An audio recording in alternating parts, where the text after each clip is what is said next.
Chapter 665. Qin Fian was born with a good appearance and was extremely beautiful. Even if there was a hint of sarcasm in his words, it could still be covered up by his enchanting smile. Even if his pair of red phoenix eyes were a little disgusted at this time, it was still the same. Isn't it? A person like me who has nothing to do will always go to such an unlucky place like the hospital. It seems that I have something to do. Ouyang Yan could be regarded as a calm woman except for the matter of Jiang Zhao. Therefore, even if Qin Fian was a beauty who could bring disaster to the country and people, she would not be moved by him if he was not her dish. She knew that Qin Fian did not treat her the same as before and even somewhat hated her, but she did not mind. If Jiang Zhao did not belong to her, she did not want to maintain a friendly relationship with anyone. Qin Fian mocked her, so she mocked him back. Then why are you still here? Aren't you afraid that it will become more and more unlucky? Qin Fian knocked the file bag in his hand with the other raised palm. He casually found a chair and sat down, crossing his legs. Just like Shen Kai, he was as hooligan as he could be. Oh, elder sister Yan, you have been here for so long and have absorbed more unlucky energy than me. You can help me block it. I'm not afraid. Ouyang Yan was speechless for a moment and snorted. I've only been here for a few days. I had an operation. Didn't your brother tell you? Qin Fian laughed. Elder sister Yan, is having sex also called an operation now? The advertisements on TV broadcast 1 minute of painless sex every day, so that you don't feel pain and can go home after getting out of bed. This is clearly like a preventive injection, right? Ouyang Yan's expression changed from green to white, red to black. In my opinion, it's really a precaution. After this precaution, elder sister Yan will know that there is something called a condom in this world the next time she does it with someone else. Even if she can't hold it back at that time, she'll burn like firewood. Qin Fian said in an exaggerated tone. He even exaggeratedly waved the document bag in the air. There is also something called an emergency contraceptive after the event, which is effective within 72 hours. If you ask me, I don't think we can lock ourselves in the room and have sex for 3 days and 3 nights, right? Oh, taking the medicine will harm the body. I heard that it can be calculated as a safe period. However, I heard that the safe period is not very accurate, and the risk factor is quite high. There is a kind of contraceptive called momafilan, which can be taken every day. It seems that this kind of contraceptive has the least side effects. In fact, it doesn't matter if you have a strong erection. Why don't you just put a ring on it and abort it when you get married and want to have children in the future? Sigh, in the end, it's not good. Women like elder sister Yan are the ones who suffer. Next time, you should discuss with your intimate man and use a condom. No matter how expensive it is, it can't be expensive to the sky. You! Ouyang Yan sat on the bed and squeezed the bed sheet tightly. She was so angry that she could only say, You shameless. Homosexual, you are too shameless. Qin Fian actually rarely heard Ouyang Yan say such dirty words, so when he heard the word shameless, he thought that he was hallucinating. However, since she was willing to frame him, saying some dirty words was nothing. He took a long breath, shook his head and smiled. In fact, I am not too shameless. Compared with elder sister Yan, I am far from being shameless. As he said that, he stretched his neck and looked at Ouyang Yan, who had exploded with anger and smiled slyly. Why don't you leave the hospital? It's not a big deal. This thing can't be considered an operation at all. Really, you see, the business of this public hospital is so good. It's convenient to make a bed for the patients who are waiting in line for a bed. Qin Fian. Do people in your family only know how to bully others? Your brother. Qin Fian asked with interest. What's wrong with my brother? Ouyang Yan had already sensed that something was wrong from the way Qin Fian spoke when he first entered the room, but she had no way out. You're right. I did it because of your brother's operation. So what? The child is his. His. Qin Fian laughed again, as if he was about to burst out laughing. Ouyang Yan looked at him and felt that her back was sweating. She shouldn't be so professional, she shouldn't be flustered, she should be calm, she should be calm. She reminded herself over and over again that Qin Fian was just a paper tiger, deliberately testing her, on purpose. Elder sister Yan, why is my brother so powerful? Can he hit a cow across a mountain? He hasn't even touched you. How can he make you pregnant? Qin Fian's words were actually very unpleasant. He also wanted to pay attention to his manners, but when he thought that his family had been in a mess because of Ouyang Yan's matter in the past few months, he felt a wave of annoyance. A good big family like theirs was burping all day long. The small family was not harmonious, which directly caused the whole family to be in a mess. Qin Fian, watch your mouth. If I were to say something clean, would you be able to take it? Qin Fian's face slowly darkened. He slowly took off his glasses. His red phoenix eyes lost the frame that represented gentleness. When he narrowed his eyes, there was a kind of fierceness that could not be hidden. What evidence do you have? Ouyang Yan touched her forehead. She wanted to get out of bed and slap Qin Fian, but she was afraid that her body language would be seen through by him. Qin Fian immediately put on his glasses again. Haha, you finally asked this question. I was waiting to die. While looking at Ouyang Yan meaningfully, he unhurriedly went around the craft paper bag. Ouyang Yan watched as the coil slowly unwound itself. It was as if she was walking down a long tunnel without any light. The more she walked, the more afraid she became. The slower the coil unwound, the more she felt that a ferocious beast would suddenly appear from the other end of the tunnel. Qin Fian laughed and was not anxious at all. Sister Yan, I'm telling you the truth. I'm reminding you because we grew up together.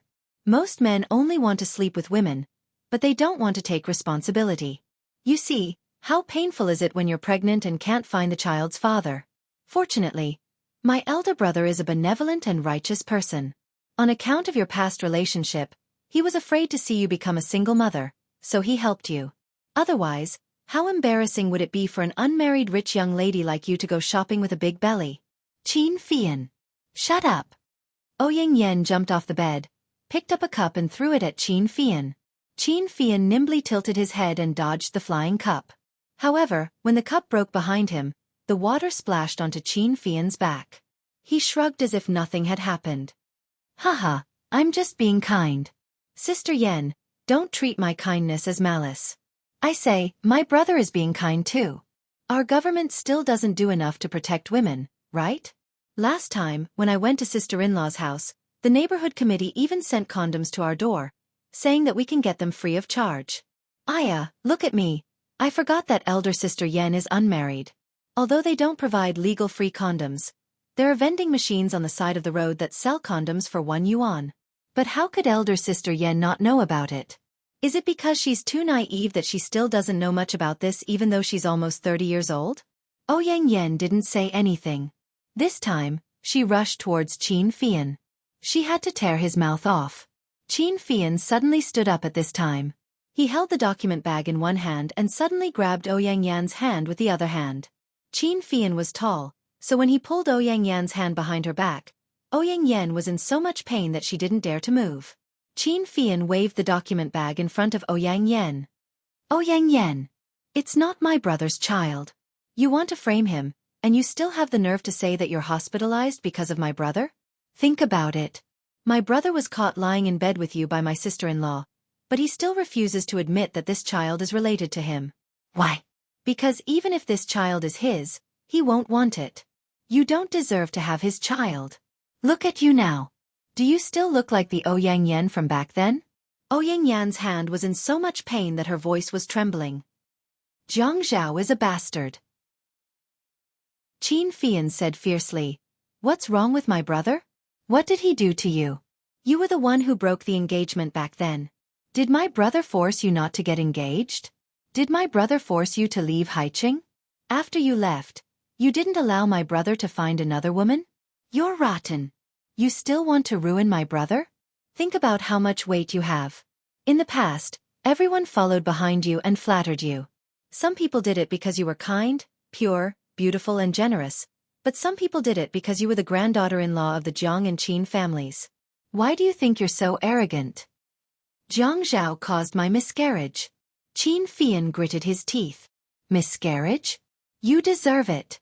You didn't find that man to take responsibility, but you wanted to make our Jiang and Qin families restless. Let me tell you, if Grandpa and Grandpa Jiang hadn't stopped me, I would have killed you. Ouyang Yan shivered. Was this the so-called friendship between families that had been friends for generations? Was this the friendship that had been played since childhood? It was all fake. In these rich and powerful families, everything was fake. Fake smiles, fake words, fake promises, fake people and things.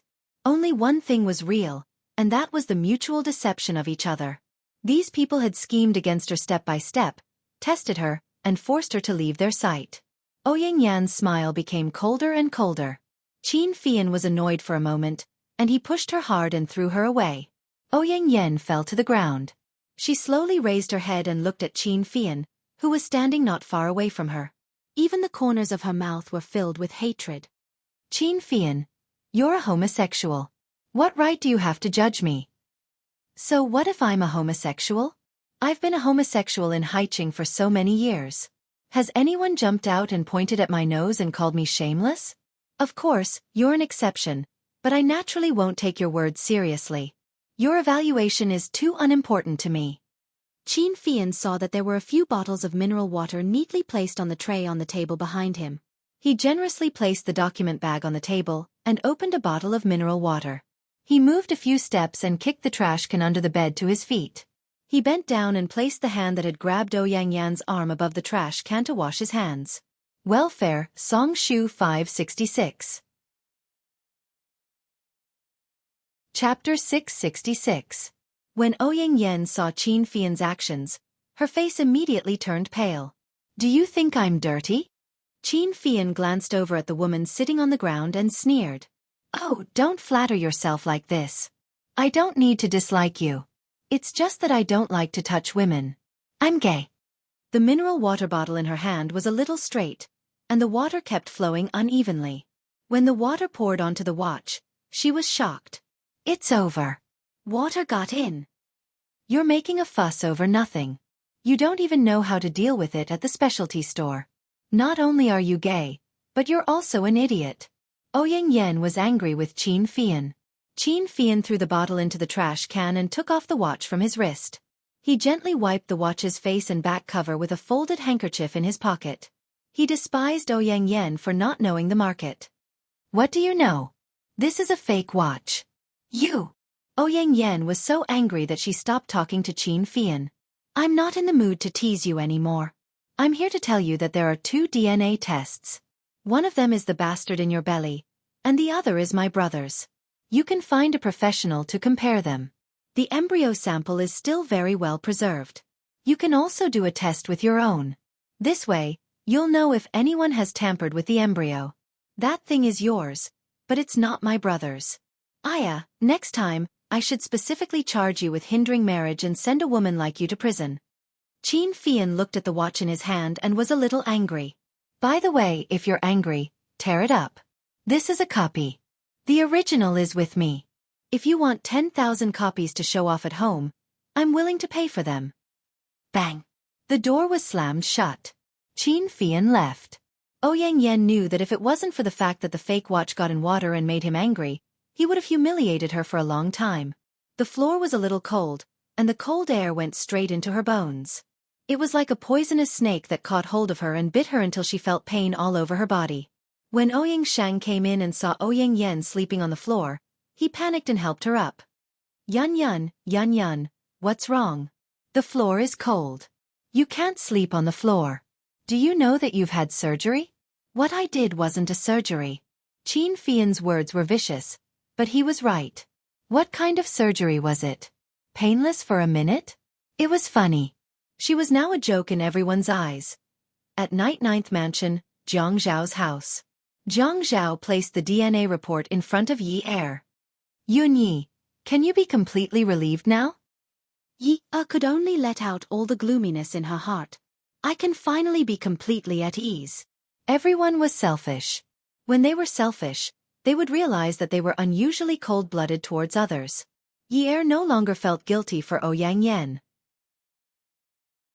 She just felt that this child no longer had anything to do with her life. It wasn't Jiang Zhao's child. Ouyang Yan came to provoke her, and it was her own fault for having a miscarriage. At least, she and Jiang Zhao didn't have to bear a debt of conscience. Actually, even if it was Jiang Zhao's child, she couldn't wait to have a miscarriage. At that point, if they couldn't separate, if they couldn't bear to part with each other, she could only hope that there would be less obstacles between them. Otherwise, how could she be at ease? Yi Er collapsed in Jiang Zhao's arms. Ah Zhao, it's finally over. He stroked the back of the woman in his arms. If this woman hadn't married him at such a young age, she could only be called a girl now. No one could predict the changes and encounters in life. After alighting from this stop, the journey was peaceful. But I met you at the next stop, and it became my misfortune. Their lips were pressed together, soft and long. They weren't in a hurry to break this moment of peace. They enjoyed the throbbing and sense of security brought about by the contact of their lips. At 11 p.m. In the forest in the suburbs of High City, a dark figure was hiding under a tree. The man opened a bag and took out a piece of bread. He roughly tore open the wrapping paper and wolfed it down. He then took out a bottle of mineral water, twisted it open, and poured the water into his mouth, which was still full of unchewed bread. After a few mouthfuls, he finally felt more at ease. He took out his phone and dialed a number based on his memory. He was hung up once, so he dialed again. Finally, the call was picked up. The person on the other end of the line had been processed. There was a strong electronic noise, but he could still hear the impatience in his tone. "Why are you calling me?" the disheveled man said. "I'm being looked for by the army now. I need to hide. Help me arrange a place." The person on the other end couldn't help but laugh. "Hide? Why should I help you arrange a place? The life I bought was Yun Yi, but you went to be the family Min's illegitimate daughter. What happened to you has nothing to do with me." The man suddenly became agitated and stood up abruptly. "But my brother got into trouble because he went to be Yun Yi." The person on the other end of the line was self-righteous. When he spoke, he didn't lose the agitation of the disheveled man at all. "So what? He took my money, and I paid him in full in one go. Things can't be resolved, and you still want to pursue responsibility? The body I want is still shuttling through the streets of Haicheng. You still have the cheek to ask me to arrange a place for you?" The disheveled man gritted his teeth with hatred. "Fine, fine, fine. Don't blame me for being heartless. Haha. You want to turn yourself in? And then give me up? Haha, you're so childish. You keep saying that you want to avenge your brother, but you don't even have the ability to do that. You still have the cheek to say that there's no business you don't dare to accept. Trash." Although the man knew that the person on the other end of the line was deliberately provoking him, he still fell for it. "Who said that?" "Your actions said so. Your actions and results say everything. You don't deserve your reputation. I don't care about spending this little bit of money. What's this little bit of money to me? It's just a drop in the ocean. I won't even blink if you ask me to pay 10 times the price. But do you have the ability to do that? You can't even kill a weak woman, and now you've provoked the army. You still dare to say that you'll accept any business? If I kill Yun Yi, will you pay 10 times the price of my brother? Spread the news of Yun Ye's death, and the money will be transferred to your account immediately. Deal. Haha, don't boast too early. I've heard too much. Let's see the results." Bool ** T. After hanging up, the man pinched the bread and put it in his mouth again. He took a big bite and carelessly drank with the mineral water in his mouth. His gaze was fixed on the night lights of High City, and the mineral water bottle in his hand made cracking sounds. In the residential area of South Jiayuan, there was still a window that was lit at 3 in the morning. This was Zhou Li's residence. Pai! There was a crisp slap. Yuan Shichong raised his hand and landed it on Zhou Li's face. Zhou Li couldn't withstand such a strong force and fell down by the bed in the master bedroom. At this time, she was still wearing her pajamas. She couldn't sleep in the middle of the night, so she got out of bed to pour herself a glass of water. Yuan Shichong was woken up and muttered something to her. She fiercely retorted. Such a stubborn temper angered Yuan Shichong. "If our son doesn't come back, I've never seen you so arrogant in front of Yun Yi and Jiang Zhao. So what if he doesn't come back? Isn't it because you can't give birth? Do you have to be like this if you can give birth?" This sentence touched Yuan Shichong's bottom line. No man would want to have a problem with their reproductive function. It seemed to have poked at his fragile self-esteem, so Yuan Shichong jumped out of bed and gave Zhou Li a slap. "You're such a slut. If it weren't for our old relationship, there would be so many young girls out there. Do you think I would care about you?" "Zhou Li, This is what you call being shameless when I give you face. Get the F***ck out of here tomorrow. This house is written in your name. I can make sure you don't get it. Beauty novel, Xinwu 799. Chapter 667.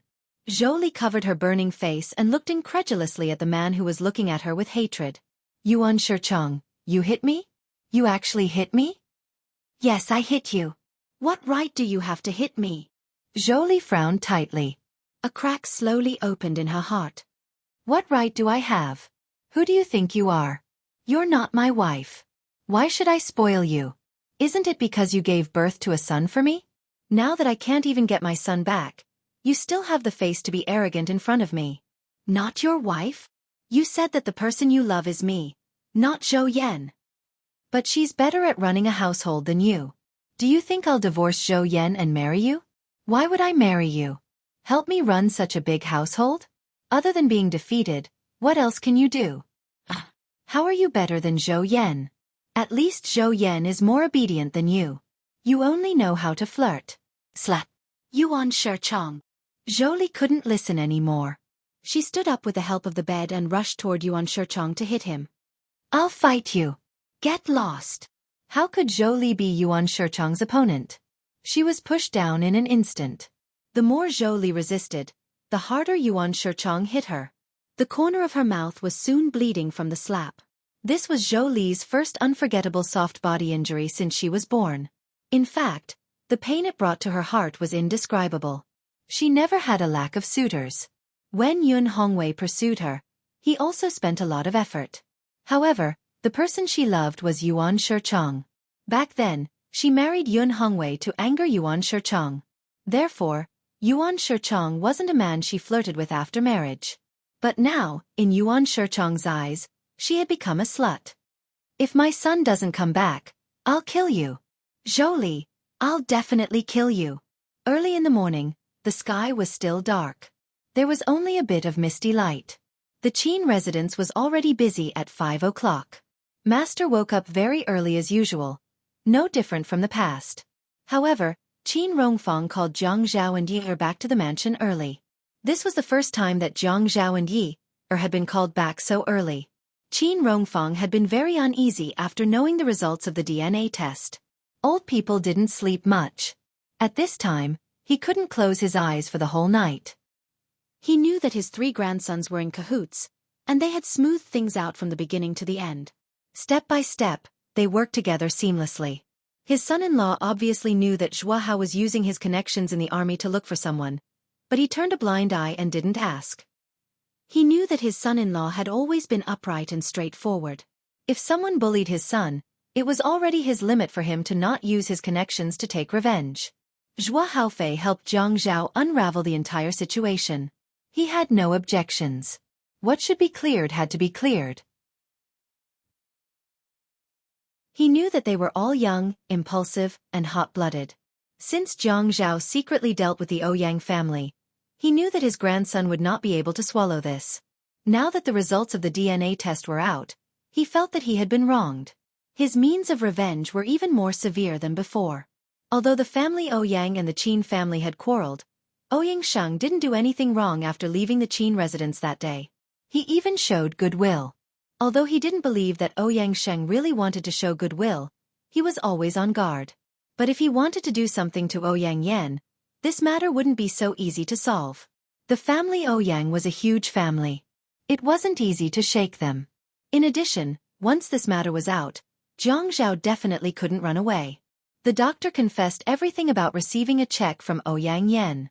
However, if he were to sue Ouyang Yan, then the fact that Jiang Zhao had been caught naked in the Ouyang family, as well as the fact that he had intentionally used violence to cause Ouyang Yan to miscarry, would not be able to be covered up.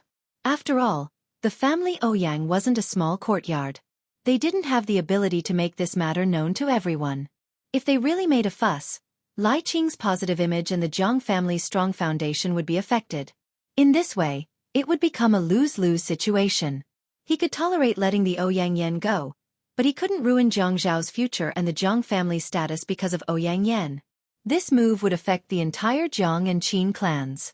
When Yi Er and Jiang Zhao arrived at the Qin residence, The kitchen had already prepared breakfast.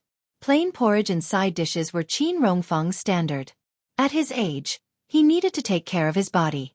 Money couldn't buy him weight loss. He always insisted on not making his body acidic. Qin Fian rarely stayed at the Qin residence, so the breakfast was prepared according to Qin Rongfang's preferences and standards. But not long after the meal, Qin Rongfang looked at Yi Er, who was slowly eating porridge and side dishes, and then turned to Uncle Wu. He said, "Old Wu, go get 2 free-range eggs for the Yi girl." Yi Er waved his hand. "Grandfather, no need. I've had enough." Qin Rongfang held the small bowl of porridge in his left hand and the bowl in his right. His wrist was on the table. At this time, the light above the table was very bright, illuminating his white hair. His eyebrows were like snow, and his eyes were full of love. "Yi Er, grandfather is old and usually eats bland food. I haven't eaten things like eggs, which are high in protein, for a long time. Even if I eat them, it's not good for digestion. This has become a habit. Look at me, I called you over today to prepare a new breakfast, but I forgot to inform old Wu. Look at me, I've already prepared the food I usually eat. I should have prepared some nutritious breakfast for you. It's too late to prepare now. Add 2 eggs and eat it." "Grandfather, no need, no need. I also have plain porridge and side dishes for breakfast at home." "How can that be? You've been married for so long. It's time for you to prepare for a child. Grandfather isn't rushing you. You're still young, but Zhao Zhao isn't young." Qin Rongfang saw Yi Er blushing and lowering his head, so he quickly said, "There's no rush. Take care of your wife first. Only when your body is better will the baby be healthy." Zhang Zhao coughed twice. Thinking about the bottle of contraceptive pills in the drawer, he spoke up for Yi Er. "Grandfather, you're too much. How am I old? Also think about it. Father is still in the hospital and Yunyi has to manage the shop and go to school. She really doesn't have the energy." Yi Er tilted his head and looked at Zhang Zhao. He was a little disappointed. However, when he thought about it, how could he have the energy to have a child now? There were so many things waiting for him. When Qin Rongfang heard Zhang Zhao's words, he could only give up. After a while, the boiled eggs were placed on the table.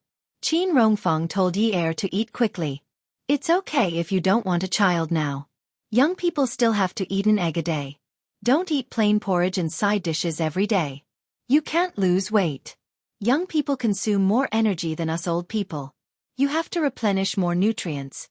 Tomorrow, I'll get the old maid here to teach you how to make some nutritious breakfast." Yi Er knew that it was useless to refuse.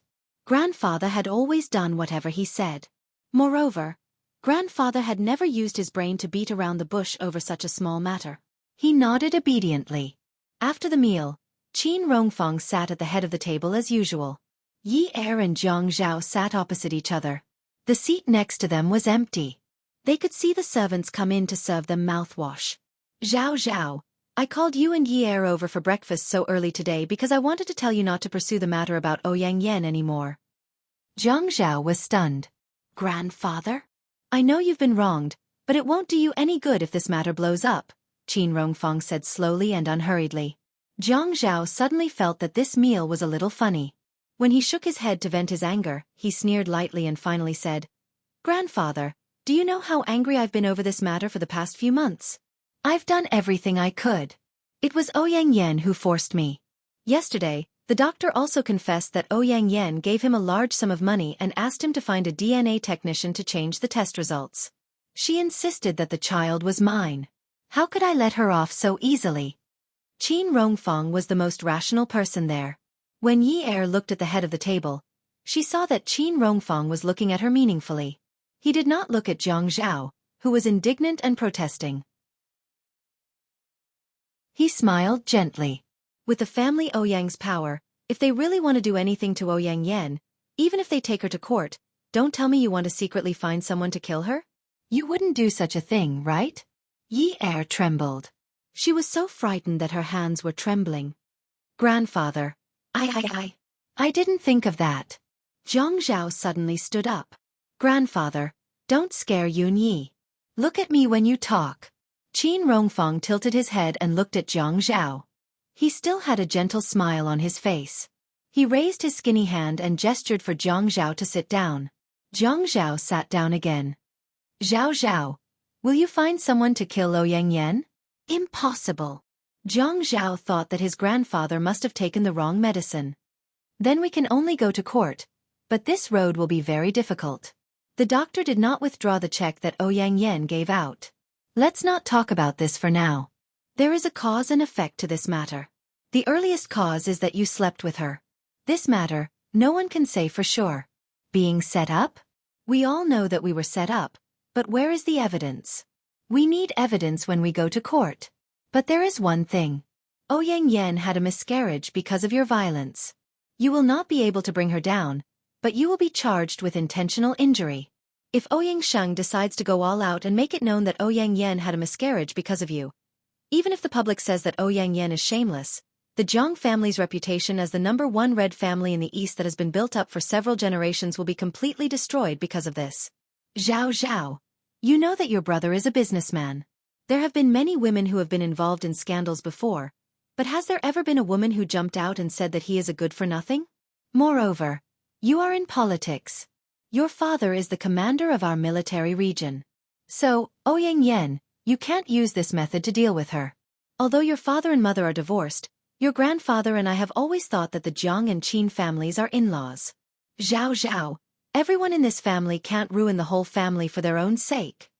Beauty novel, Hong Cha 866. Chapter 668. Yi Er watched as Jiang Zhao's shoulders drooped bit by bit. He also knew the reason behind his grandfather's words. How could such a family only have personal grudges to weigh? It's impossible to let it go just like that. Jiang Zhao said softly, Ouyang Yan is a scourge outside. All day long, her mind is filled with thoughts of taking advantage of loopholes. She used all the methods of those criminals on me. I can't just let her do as she pleases. It's temporary. It has to be resolved eventually. Qin Rongfang said, I'll call you 3 brothers back for a meal another day. Then, we'll talk about the best way to resolve this matter. Jiang Zhao rested his elbow on the table and held his forehead with his hand. His head was lowered. What about Ouyang Yu? The credit card was applied for through his connections. This has already hurt my personal interests. This can be considered to be able to deal with him, right? He still remembered the sorrowful expression on Yi Er's face when he said that the Ouyang Yan used his card. That credit card with his name on it almost destroyed the trust between him and Yi Er. The Ouyang Yan's intention to drive a wedge between them was too dirty. If it wasn't for Ouyang Yu's deep background in the bank, how could it be so easy for the Ouyang Yan to apply for his credit card? Let's hold back for now. We won't be able to deal with him that way.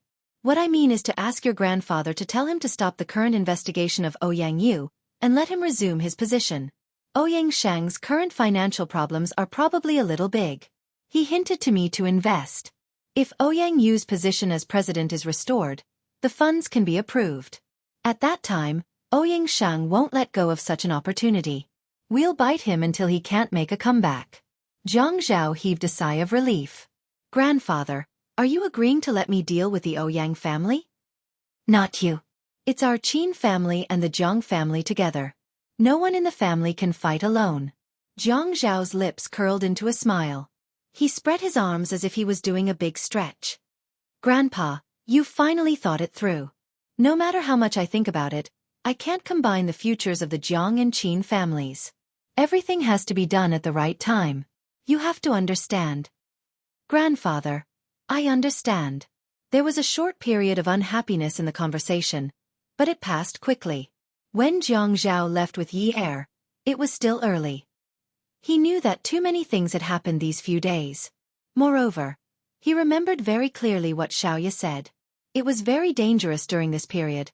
He couldn't let Yi Er go to the store. The enemy was in the dark, while she was in the light. What if they wanted her life? Thinking of the wounds on Qing Su's body, Jiang Zhao's body trembled. At this time, the fog had dissipated a little.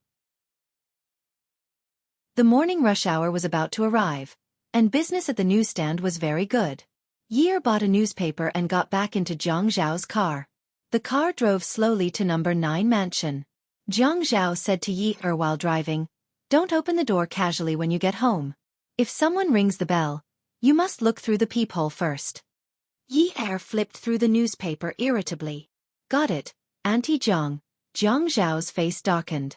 Was she complaining that he was nagging again? Yun Yi, are you asking for a beating? Yi Er looked at the newspaper and didn't speak for a long time. Zhang Zhao was suspicious. This woman really didn't take him seriously. She was getting more and more arrogant. The better he treated her, the less she took him seriously. In the past, he used to order her around, but now he listened to her. Just as he was about to shout again, he tightened his grip on the steering wheel. He wanted to raise his voice, but Yi Er suddenly opened the newspaper and pushed it in front of him. Move to the side. Read the newspaper. What newspaper? I'm driving. Read it for me. Zhang Zhao ordered Yi Er like a boss. Yi Er gulped down a mouthful of air. Her cheeks were puffed up. She glared at Zhang Zhao, shook the newspaper and read it. Fashion designer Xiao Yiqiu's marriage announcement. Zhang Zhao was puzzled. Hiss. He snorted. Yi Er nodded and continued. Female, 25 years old, 166 centimeters tall, body shape. She is now in debt and owes 40 million yuan. She is sincerely looking for a partner. She is a man in his 30s who can help her pay off her debt. Stop. Stop reading. Zhang Zhao licked his lips. He knew that Zhuang Yichen had backfired this time. But who in Haiqing would dare to help Qiu Xiaoya pay off her debt? There were probably a lot of people who wanted to help her pay off her 40 million yuan debt. He was just afraid that they wouldn't be able to spend the money. Hubby, didn't you say that Sister Xiaoya is with Zhuang Yichen? Yi Er was afraid that she wasn't clear-headed enough and needed to confirm it with Zhang Zhao. Xiaoya had even made her personal phone number public. She even wrote, "Do not disturb me if you are not sincere." Yes. Then why does Sister Xiaoya owe so much money? She was fine a few days ago. Why didn't she look for Zhuang Yichen? Why did she sell herself to pay off her debt? Did she break up with Zhuang Yichen? Zhang Zhao didn't know how to answer. He couldn't blame others for thinking that way. It wasn't as if Qiu Xiaoya hadn't looked for Zhuang Yichen, but Zhuang Yichen refused to help. If that wasn't a breakup, then what was? Qingfeng Garden was a high-rise duplex. The environment was beautiful and quiet, and it was considered a high-end neighborhood. A ray of silver light flew into Qingfeng Garden. Today, the person driving the silver Bugatti wasn't Li Yong, but Zhuang Yichen. He controlled the brakes and the accelerator alternately. Very good. He controlled the brakes extremely well. People who saw this car couldn't help but want to avoid it. They were afraid that they would be unlucky enough to crash into it and end up in a car accident. Xiaoya was still sleeping. Her phone had been ringing since early in the morning. They were all applications. Later on, she got annoyed and simply switched it to silent mode. Anyway, she was now a woman with no one to care about and no one to work. She should have a good sleep. It would be best if she slept until the sky turned dark. Zhuang Yichen opened the car door with a newspaper. He stepped out of the car and slammed the door shut. He went into the building and pressed the elevator button. He went upstairs and exited the elevator. When he took out the key to open the door, he realized that it was locked from the inside. Tugging at the tie around his neck, he clenched his fist and slammed it on the door. His handsome face was so cold that it seemed to have frozen. Xiaoya put on a sleeping robe. The person who slammed her door so rudely must be very rude. It wasn't the weekend, so it couldn't be her mother. She got out of bed lazily. When she walked into the living room, she said impatiently, "What are you doing? It's so early in the morning. Can't you let me sleep?" She pressed the door lock and realized that she had locked the door. She was used to locking the door from the inside? She woke up a little and looked out the peephole. She saw a face that was as cold as ice. However, this ice cube's eyes were burning with fire. How creative! Just as she was about to ignore him and go back to sleep, she heard Zhuang Yichen slamming the door with his fist again. "Qiu Xiaoyao, why aren't you opening the door now? I'll get someone to tear it down immediately." Xiaoya knew that she couldn't afford to offend Zhuang Yichen. However, when did this man become so rude? He even slammed the door? He even tore down the door? She opened the door and stood at the door. She crossed her arms and said lazily, It's so noisy so early in the morning. If you can't sleep, go to work. Zhuang Yichen threw the newspaper in his hand at Xiao Ya. He narrowed his eyes. What do you mean? Xiao Ya didn't even look at him. She turned around and entered the house.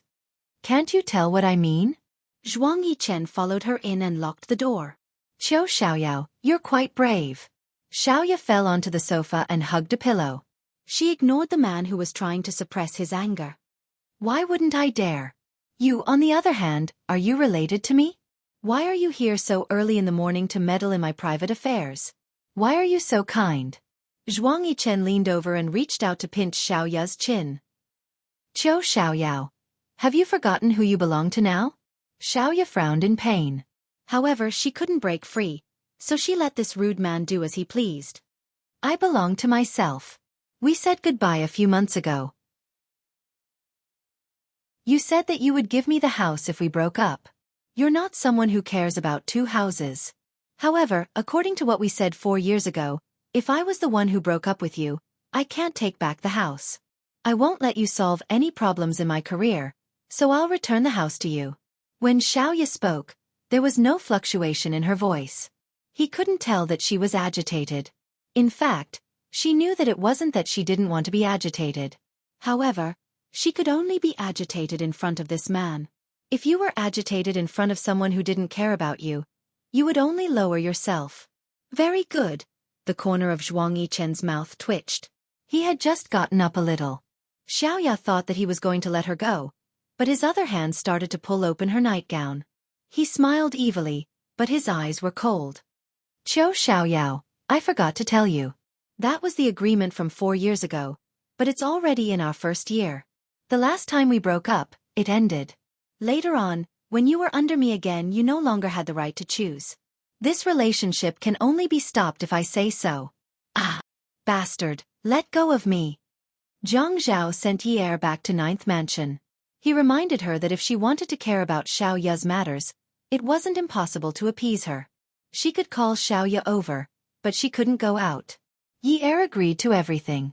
Zhang Zhao returned to the building. The moment he sat down, Lu Cheng poured him a cup of tea.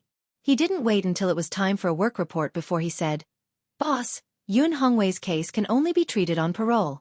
There's no possibility of a comeback. Zhang Zhao's hand that had just picked up the teacup froze. But from what we knew in the past, he was just a scapegoat. Lu Cheng said calmly, but last night, Chen Tong asked me out. Later on, he accidentally mentioned that Yun Hongwei had given him a sum of 7 million yuan as activity funds back then. Zhang Zhao slowly put down the teacup in his hand. His eyes grew darker and darker. He stared at Lu Cheng without blinking and said with a hidden meaning, Lu Cheng, did something happen to you recently? Come and see. Xinwu 799. Chapter 669. Zhang Zhao noticed the look in Lu Cheng's eyes, but he did not say anything. Lu Cheng, we had made it very clear last time. I know who you are working for, but you have chosen to betray me. What's the use of pulling out now? Boss, there's no such thing. I'm just reporting the information I've received. Zhang Zhao smiled and nodded. His intuition told him that there was danger everywhere. He was afraid that there would be another wave of trouble. Okay, I will consider the information you gave me. Since Yun Hongwei is suspected of bribery, then we can only follow the rules. Zhang Zhao said. He opened the drawer on his right and took out a pen. Go back to work. Postpone the meeting for 15 minutes. Okay. After Lu Cheng left, Zhang Zhao stood up from his seat. He slowly paced back and forth in the office. His steps were light and slow, as if he was walking on a chessboard.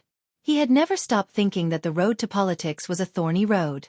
Between colleagues, between superiors and subordinates, between officials and businessmen, between officials and the people, this was a game of chess, a battlefield.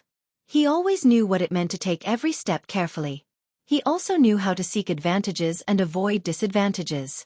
He also knew how to make good use of people. He also knew that the most difficult thing to buy was people's hearts. Although Lu Cheng had betrayed him a long time ago, he was still one of Chen Tong's men. He had never let down his guard, even if Yi Er's good friend was Lu Cheng's girlfriend.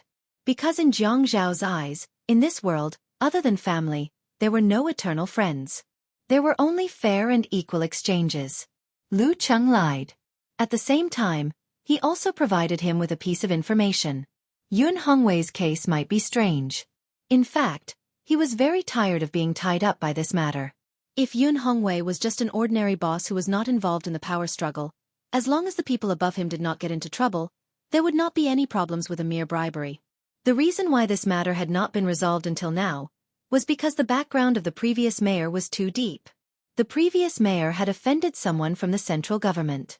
There was no way the peanuts would be clean and clean. Who would believe this? The soil that was pulled out naturally had to be shaken clean by the person who pulled out this nest of peanuts. If it wasn't shaken clean, it had to be washed in water. Otherwise, how could it be sold for a good price? How could they so easily declare Yun Hongwei innocent? If they wanted to clear Yun Hongwei's name, they would have to drag the thread all the way to the central government. No matter how deep the Zhang family's background was in the east, and no matter how great the Qin family's influence was in High City, it would be like throwing an egg at a rock if they were to fight with those at the top of the pyramid of power. So even though Grandpa and Grandpa had expressed their intention to help Yi Er get his father out at the beginning, they gradually fell silent. He knew very well that he could not touch this nest of nests. He had been thinking of ways to get around the edges and take advantage of loopholes. He wanted to slowly reduce the sentence and then find someone to execute it outside the prison. After another 2 to 3 years, no one would notice. This was the only way. Yi Er might not be clear about this matter, but Lu Qing definitely knew about it. Everyone was in this business and had the ability to know the weather from the clouds. Now, what was the meaning of bringing up the matter of Yun Hongwei's bribery of 7 million yuan? Did it mean that they could not touch Chen Tong? Or was it something else? Yi Er was watching DVDs at home. They were all award-winning dance videos. She lay on the sofa and followed the movements on the TV, stretching her waist. Zhang Zhao said that she was not allowed to go out if he was not home. She had to visit her father at night and he would come back to pick her up. She was not allowed to go out alone in the future. She knew that he was worried. Even if he was worried about the shop, she would still listen to him. The doorbell rang. Yi Er remembered Zhang Zhao's instructions. At this moment, her heart suddenly thumped nervously. She put on her slippers and patted her chest. She straightened her back and looked out through the peephole. The corners of her mouth curled up as she cheerfully opened the door. Zheng Ling. Zhang Ling, who was wearing a baseball cap, stood at the door cautiously. He was holding an oversized fruit basket in his hands. Fresh and tempting fruits were wrapped in transparent plastic. One look and one could tell that they were expensive and were all imported. Yi Er jumped out and grabbed Zheng Ling's hand to drag him into the house. Come in, come in. Zheng Ling smiled a little embarrassedly. He changed his shoes as he entered the house and said, Yi Er, I'm sorry. I couldn't come when you got married and moved. Today, I brought a fruit basket to see you. Don't mind it. Yi Er glared at Zheng Ling. She leaned against the cabinet in the shoe-changing area and watched him change his shoes. If you dare say that, I'll tear your mouth out. Ha, you can't bear to. Zheng Ling personally handed the fruit basket to Yi Er and smiled. Don't mind it. Otherwise, it'll be useless even if you tear my mouth out. The fruit basket was heavy. Yi Er happily took it. I don't mind it. A basket costs a few thousand RMB. Even if you don't mind it, do you think I do? Although Yi Er's life is rich now, she still buys the daily fruits and vegetables at home. Just the cherries alone cost more than 400 renminbi in the fruit shop, and that's not including the other expensive fruits. Yi Er led Zheng Ling into the main house. He looked around and said, Yi Er, this is great. Your house is so big. There are many people at home. Zhang Zhao doesn't like to be too crowded, so I'll stay upstairs with him. Yi Er placed the fruit basket on the table and turned to pour Zheng Ling a glass of water. Zheng Ling looked around and saw an enlarged photo hanging behind the long sofa. Zhang Zhao was wearing a suit and Yi Er was wearing a new qipao with her hair tied up. Yi Er was holding Zhang Zhao's arm and smiling sweetly. Zhang Zhao was very handsome, and they were really a match made in heaven. The camera was very good, and the quality of the photo was good. The building behind them was blurred by the aperture, but they could still see that it was a porch pillar. It looked like a night scene. There were no professional lights or reflectors, so there were some shadows in the photo. Yi Er, why didn't you take a wedding photo? We didn't have time. This was taken on the day of our wedding. Grandpa even said that this photo was very good. It looked like his dignified granddaughter-in-law and outstanding grandson, so he took this photo to show off to his friends. We didn't take any wedding photos, so I took the initiative to enlarge this photo and make it into a mural frame. It's pretty good. Yi Er had already walked to Zheng Ling's side and pulled her to sit on the sofa. Let's drink some tea. We don't have any drinks at home. Jiang Zhao doesn't like it. Zheng Ling said, I don't really drink drinks either. Tea is the best. She looked at the photo on the wall again and felt a little regretful. I thought you didn't like my photography skills, so you didn't come to my place to take photos. Yi Er said, I'll open the fruits and wash them. Let's eat, shall we? What do you like to eat? Zheng Ling hurriedly said nervously, No need, no need. Why would I open them? I don't like to eat cold fruits in this weather. It's more comfortable to drink hot tea. Yi Er could only give up. She sat down beside Zheng Ling and crossed her legs on the sofa. She tilted her head and looked at the wedding photo on the wall. It's not because your skills are bad. It's because you really don't have time. But when Jiang Zhao is free and we have a bunch of things to worry about at home, we'll go take photos. Actually, men hate taking photos. They think it's torturous. This time I won't let him. When the things at home are settled, I'll definitely go take a set of wedding photos. Zheng Ling nodded. Of course. This is the only time in a lifetime. Yes, this is the only time in a lifetime. This is the only time in my life. This is the only time. Yi Er smiled and looked at the photo on the wall. She said this with some determination. Looking at the man in the photo, it was as if the man's eyes were looking at her at this moment and making a promise to her. This is the only time in my life. This is the only time. Zheng Ling looked at Yi Er's side profile in a daze. She then looked at the fruit basket on the dining room table and bit her lip. She clenched and unclenched her fists. Yi Er, we've always been good friends, haven't we? Yi Er turned her head and reached out to pinch Zheng Ling's face, revealing her white teeth. Of course, we've always been like this. If you hadn't been by my side to help me, how could I have persevered? How could I have met Jiang Zhao? In the end, you're still the matchmaker between Jiang Zhao and me. I have to get Jiang Zhao to give you a big red packet. Yi Er looked at Zheng Ling with a relaxed expression. Looking at Zheng Ling, she could imagine how difficult it had been for her 17-year-old self to walk step by step with the company of her friends. There were many factors in life that were indispensable. Zheng Ling would come up with many ideas for her. She would secretly give her money behind her mother's back. She would rack her brains to help her gather information on high-ranking political officials and travel itineraries. She would force Lu Cheng to help her and share her wealth with her. She always felt that without Zheng Ling, she wouldn't be who she was today. As she looked at Zheng Ling, tears welled up in her eyes. She turned her head away and blinked her eyes hard. Sigh, seriously. You're only a little older, but you're getting more and more pretentious. Yi Er. Zheng Ling suddenly hugged Yi Er's shoulders and leaned on Yi Er's shoulder. She choked and said, Yi Er, you've always been my best friend. Everything I have was given to me by you, but I couldn't help you much. I even. Yi Er turned back and patted Zheng Ling's back to comfort her. Zheng Ling, you've helped me a lot. Don't say that. If you say that again, I'll get angry. The two of them chatted. Yi Er wanted Zheng Ling to stay for lunch, but Zheng Ling said that she was very busy at the shop. She said that Jiang Zhao would get off work another night and everyone would have lunch together. Yi Er didn't want to delay Zheng Ling's business, so she sent her all the way to the car park and watched Zheng Ling drive off before going home. Zheng Ling's car drove out of 9th Mansion. She parked the car by the roadside and called Lu Cheng. Her face was wet with tears as she leaned on the steering wheel and cried, Lu Cheng, I can't forgive myself for the rest of my life. I can't forgive myself. Attention, Song Shu 566. Chapter 670. Lu Cheng's voice was a little low. This is the only way. Since you've made your choice, you can't back down. Don't call me during work hours to talk about this. I'm hanging up. After hanging up the phone, Zheng Ling leaned against the steering wheel and sobbed. She would never forget that everything she had today was because of Yi Er. The daughter of a wealthy family looked down on people of her background, and it was even more impossible for her to be friends.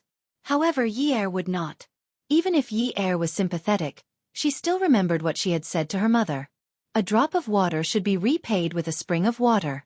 But now, she was repaying kindness with evil. Yi Er called Jiang Zhao. "Ah Zhao, I'm very happy today." "Oh? Tell me about it."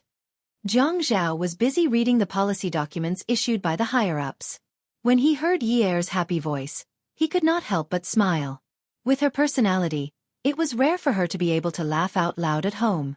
It was a good thing that she was happy and willing to share it with him. "Zheng Ling came to see me today. You know, I'm afraid of Mother Zheng. We haven't played together in a long time. She even brought fruit today. Look at you. You're so happy with just a little fruit." Jiang Zhao pushed the document forward and leaned back. He put one hand behind his head and leisurely listened to his woman's boring gossip. "Of course I'm happy. Zheng Ling is very good to me. All right, Zhao, if it wasn't for Zheng Ling, I wouldn't have had the chance to meet you. Don't you think she's our matchmaker? Next time, you have to give her a big red packet." "Okay. Yi Er kept asking, "Is it okay?" She was a little unreasonable and willful, but her tone was full of sweetness. Jiang Zhao liked it very much. He liked Yi Er's happiness about their meeting. "Okay, I'll do as you say. I'll give you as much as you want. Haha, it's your good intentions. It won't be good if I say it out loud. Seriously, if I only give you 800 yuan, will you think I'm not grateful enough?" "Jiang Zhao." Yi Er jumped up from the sofa and stood on it as if Jiang Zhao was standing in front of her. She put her hands on her waist and glared fiercely at the TV. "Is the fact that I know you worth 800 yuan? Honey, your husband's salary." Jiang Zhao smiled as if Yi Er was standing in front of him. His gaze was soft, and the corners of his mouth twitched slightly. He said awkwardly, "Your husband only makes so little money every month. I want to buy you designer bags, designer clothes, designer high heels, and designer skincare products. But if I spend my money on someone else, I won't be able to buy you these things. I'll be very sad." "Jiang Zhao." Yi Er's eyes suddenly became sore and swollen. She called out softly and almost cried. This damn man. He was usually so quiet. Sometimes, he was as smelly and hard as a rock in the latrine. But every time he lied to her, it made her want to cry. "Jiang Zhao, you bad guy. Why are you always coaxing me like this? When did I ever coax you?" Jiang Zhao chuckled at this time. He could clearly hear Yi Er's emotions through the phone. She sniffed softly and pulled out a piece of tissue to blow her nose. She sniffled again. At this time, the tissue was probably already wiping away her tears. He patted his chest. That part of his heart was beating loudly. It was as if she was naughtily dancing inside. "I always wanted to dress you better. Which girl at your age doesn't like to dress up beautifully? Seeing how you deliberately make yourself so low-key, I feel a little sorry for you." As Yi Er listened, she slowly squatted down on the sofa and buried her head in her knees. "Jiang Zhao, you're so bad. Usually, you're so bad. You've never said such nice things to me. You've never." Jiang Zhao could clearly hear Yi Er sobbing. He sighed softly and reached out his hand in midair. It was as if she was squatting in front of him and gently stroking her hair. Now, the black part of her hair had grown out a lot. The messy part at the bottom was trimmed every month. He liked the way her hair grew out. He liked how her hair slowly turned from a dull yellow to a soft and shiny black. That bit of long black was a testimony to their journey, their trajectory, and the trajectory of time. His palm caressed the air. "Yun Yi, I'll learn to say more to you in the future?" "No way." Yi Er snorted. "If you learn to be as glib as those playboys, what will you do if you go out and cheat other girls? You're not allowed to learn." Jiang Zhao laughed. "Women are really unreasonable." "Humph, they are. By the way, honey, do you have a business meeting tonight? Remember to tell me at 5 if you want to come home for dinner tonight." "Okay," Jiang Zhao replied gently. He felt that perhaps this was the only life that could be called days. The Central Commission for Discipline Inspection received a report that Jiang Zhao had accepted bribes. $100,000, 6 small gold bullion issued by the bank, and a 9-carat South African diamond. When the Central Commission for Discipline Inspection received this report, it instantly blew up. This news was undoubtedly a heavy bomb, not because of the huge amount of bribes, but because the fact that Zhang Zhao had accepted bribes was simply a fantasy to the people who knew the truth. $100,000 was only a few 100,000 RMB. 6 small gold bullion was quite a lot to ordinary people, but how much was it to Zhang Zhao? A 9-carat South African diamond was indeed worth a lot, but it was still inconceivable to the higher-ups of the Central Commission for Discipline Inspection. Everyone knew that the Qin family had been doing business for generations. Qin Rongfang was a powerful character. Although Qin Fian was gay, he was also resolute in his work. Qin Zhen was also good at doing business. The Qin family had never participated in any ranking. Otherwise, how could there be a position for other families at the top of the list in Sea City? Therefore, although the Qin family did not have a position on the list of wealth, the Qin family was still firmly in the top position in Sea City. Zhang Zhao's political career was just a chess piece of the family. Just like the other sons of the rich in Sea City, he served the family. How could he allow himself to be involved in such a filthy matter? He would not even be interested in the heart of the ocean worn by Rose on the Titanic, let alone a 9-carat diamond. How could his ambition be so limited? How could that be replaced by money? As long as he continued his career, the Qin family would be able to earn a lot of heart of the ocean in a year. How could he accept bribes? Secretary Fong of the Central Commission for Discipline Inspection paced back and forth in his office. It was not that he did not want to handle this matter impartially, but this matter had made him suspicious. However, with his position, he could not ignore such a huge amount of money being reported. Logically, he should immediately hold a meeting to pass the preliminary examination, file a case for approval, and investigate and collect evidence. But he sat down, lit a cigarette, and only took a puff occasionally. His eyebrows were slightly raised, and there was a deep gully. The smoke surrounded his hair, which had turned gray due to fatigue. Even though his whole body was shrouded in sorrow, he still exuded a simple and upright aura from head to toe. After finishing his cigarette, he lit another one. He did not smoke it even when it was burnt out. At this time, his secretary knocked on the door and came in. Secretary Fong, the people downstairs are asking about Mayor Zhang's case. Secretary Fong put out the cigarette in the ashtray and walked to the window. He looked at the people in cars coming and going like ants downstairs. He sighed. Xiao Chen, don't you think this matter is fishy? Xiao Chen replied. A tall tree attracts the wind. It's either real evidence, or it's fabricated out of thin air. But no matter which one it is, we should follow the normal procedures. This case involves a huge amount of money, so we have to skip the preliminary examination. The approval should be given directly. We should go and collect evidence now. We cannot wait for them to transfer the stolen goods. Secretary Fong knew he was getting old. He was hesitant because of his relationship with the Zhang family. He did not want to believe that the grandson of the old general, whom he respected, would accept bribes. He was stalling for time. He did not want to believe that this was the truth, but he was also worried that this was the truth. If this was the truth, it would be like a knife cutting off the respect he had for his family for decades. Secretary Fong's integrity made him feel bitter. In the end, he agreed with Xiao Chen and followed the normal procedures.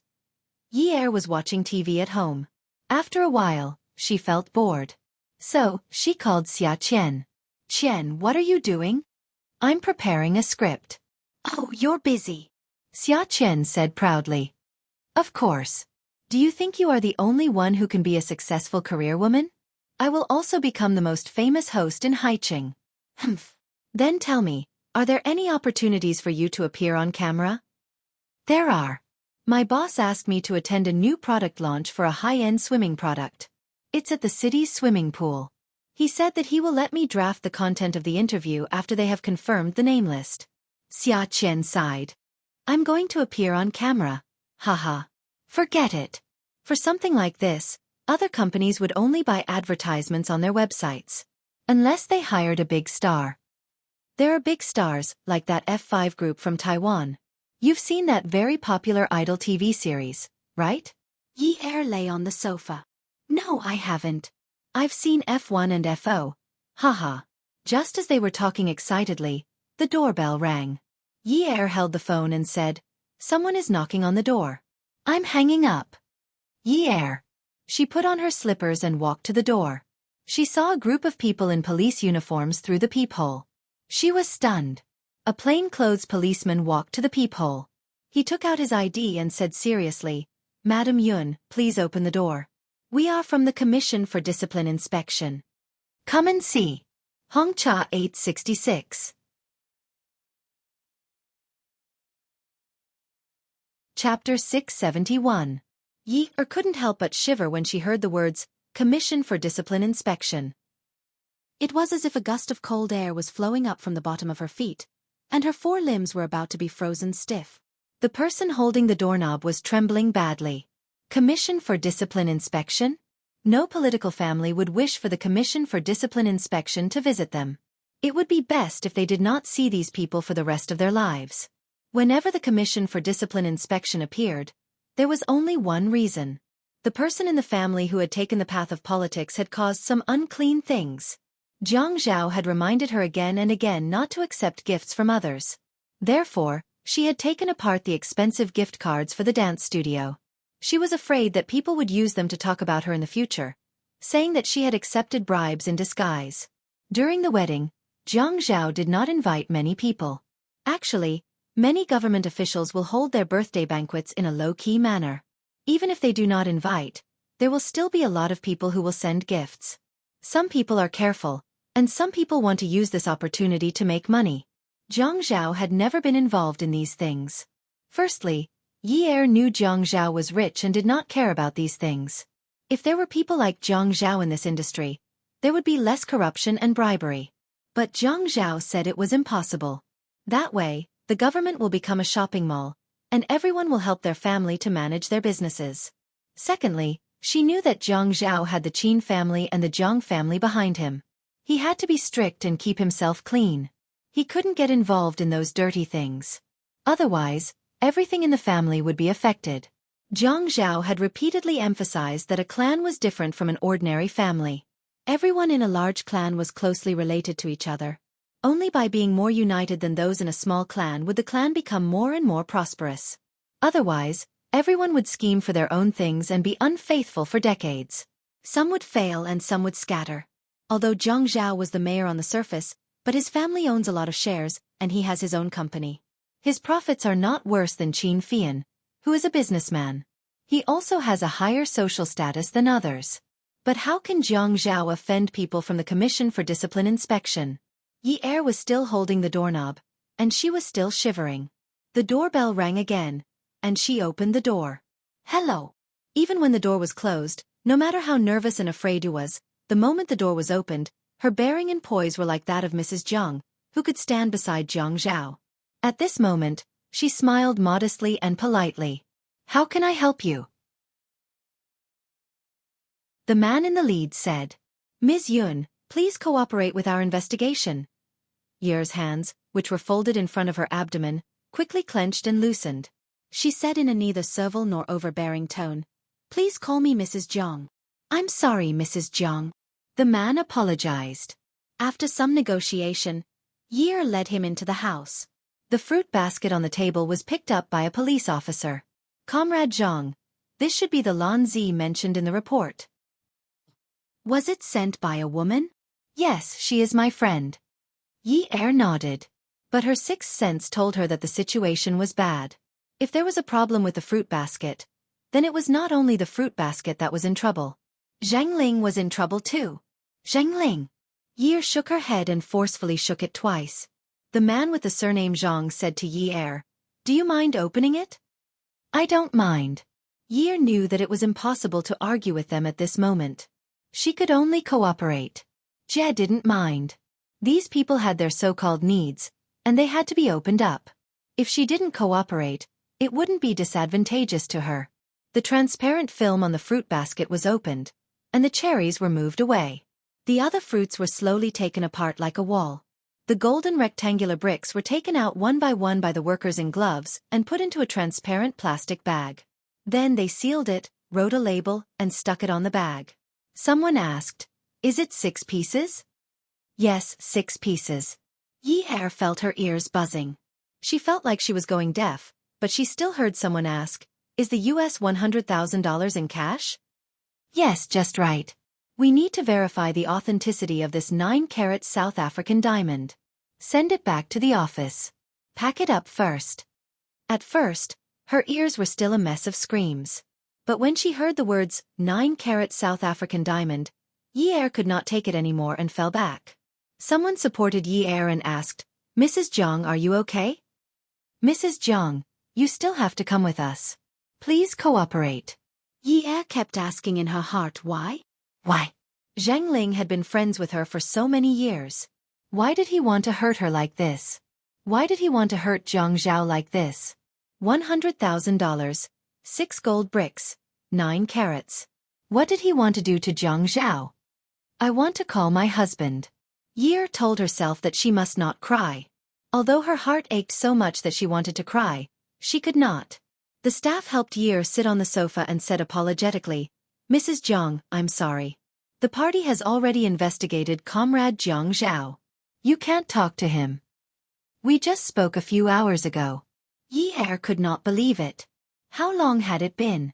Mayor Zhang had become Comrade Zhang Zhao. She could not get used to the drastic changes in the past few hours. Then I will not call Zhang Zhao. I will call the person who gave me the fruit basket. Mrs. Zhang, this is not good. Yi-er stood up. I can turn on the speakerphone. You can listen. I will not say anything that will hinder your investigation. Yi-er called Zheng Ling, but Zheng Ling's phone was switched off. Yi-er took a deep breath and sat down. Was Zheng Ling trying to kill Zhang Zhao? Where was Lu Cheng? Lu Cheng was by Zhang Zhao's side. Could it be that he had nurtured a tiger for himself? Mrs. Zhang, would you like to come with us now? Although it was a question, Yi knew that such a question would not give Zhang Yuning a choice. Zhuang Yichen's entire body was still on top of Xiaoya. He had not left the house since yesterday. The two of them had wanted to eat, so he had gotten someone to deliver takeout. After cutting off the calls from the applicants a few times, he smashed Xiaoya's phone. He was a disciplined person. He would work when he was supposed to. Since he found Xiaoya and let her move into Qing Feng Garden, he had let Li Yong handle everything in the company. If Xiaoya was unhappy, he would make her submit. If she resisted, he would torture her until she could no longer resist. She had gone to look for a marriage partner behind his back. Did she think that he would allow her to go on blind dates like before? Would it be like the last time when she said that she wanted to pursue her true love, and he would let her do whatever she wanted? Who asked her to always come into his line of sight? And now she wanted to run away? She was daydreaming. Dreaming. Little demon Qiu, if you dare to cause trouble with me again, I'll skin you alive. The two of them were still naked. Xiaoya did not dare to bicker with Zhuang Yichen anymore. She only felt a burning pain in her lower body. This beast. She could only deal with it coldly and not talk to this beast. If she spoke or resisted, he would take revenge on her. She had had enough.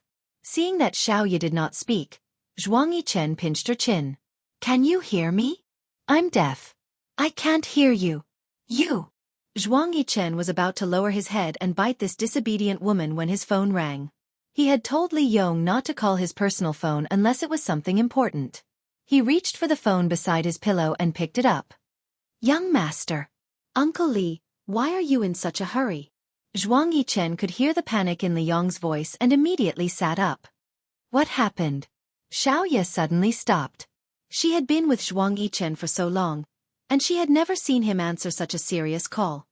Young master, Mayor Zhang is under investigation, and the people from the Commission for Discipline Inspection had just taken him away. Do you think Mayor Zhang is finished? Zhuang Yichen's brows furrowed and relaxed. Commission for Discipline Inspection? How did he offend the Commission for Discipline Inspection? Is it because of his work style? In Zhuang Yichen's mind, the Commission for Discipline Inspection's investigation of the party's officials is either to investigate corruption or to investigate their work style. Corruption has nothing to do with Zhang Zhao. That means he is playing with women? This is too strange. No, they said it was bribery. But as you know, our connections in the building are all Zhang Zhao's acquaintances. Today, the Commission for Discipline Inspection suddenly came to the municipal government building to question Zhang Zhao. We only heard a little bit about it, and we don't know if it's accurate, but they said it was very tight. We are also not able to find out more about this. What do you think? What else do we need to think? Nothing must happen to Jiang Zhao. If anything happens to him, we are all finished. Zhuang Yichen got off the bed, and Xiaoya was shocked when she heard that Jiang Zhao was in trouble. Zhuang Yichen turned around and pointed at Xiaoya. Xiaoya immediately pulled the blanket over her and lay down again. Zhuang Yichen opened Xiaoya's wardrobe and took out his clothes to change. Uncle Li, wait for me at the office. Go and check if this is related to Chen Tong. If it is not related to Chen Tong, go and check if Jiang Zhao has any grudges with anyone. Young master, I will go and get ready. I will come back to arrange the schedule. Zhuang Yichen placed the phone on his shoulder and put on his clothes. Xiaoya noticed the seriousness of the situation and quickly put on a sleeping robe and jumped off the bed to help Zhuang Yichen. Zhuang Yichen opened his arms and let Xiaoya help him put on his clothes. You cannot go to the Commission for Discipline Inspection. Once you have prepared the things I need, I will go and meet Chen Tong. Okay. Zhuang Yichen put on his clothes and took a sip of water. When he left the room, he looked at Xiaoya and ordered. You need to change your phone number now. Xiaoya wanted to retort, but Zhuang Yichen said coldly. Don't talk to me about conditions. Zhuang Yichen drove to Xingchen International, and he dialed Chen Tong's number. The other party picked up, and Chen Tong smiled. Mayor Chen, are you busy? Do you want to have a cup of tea?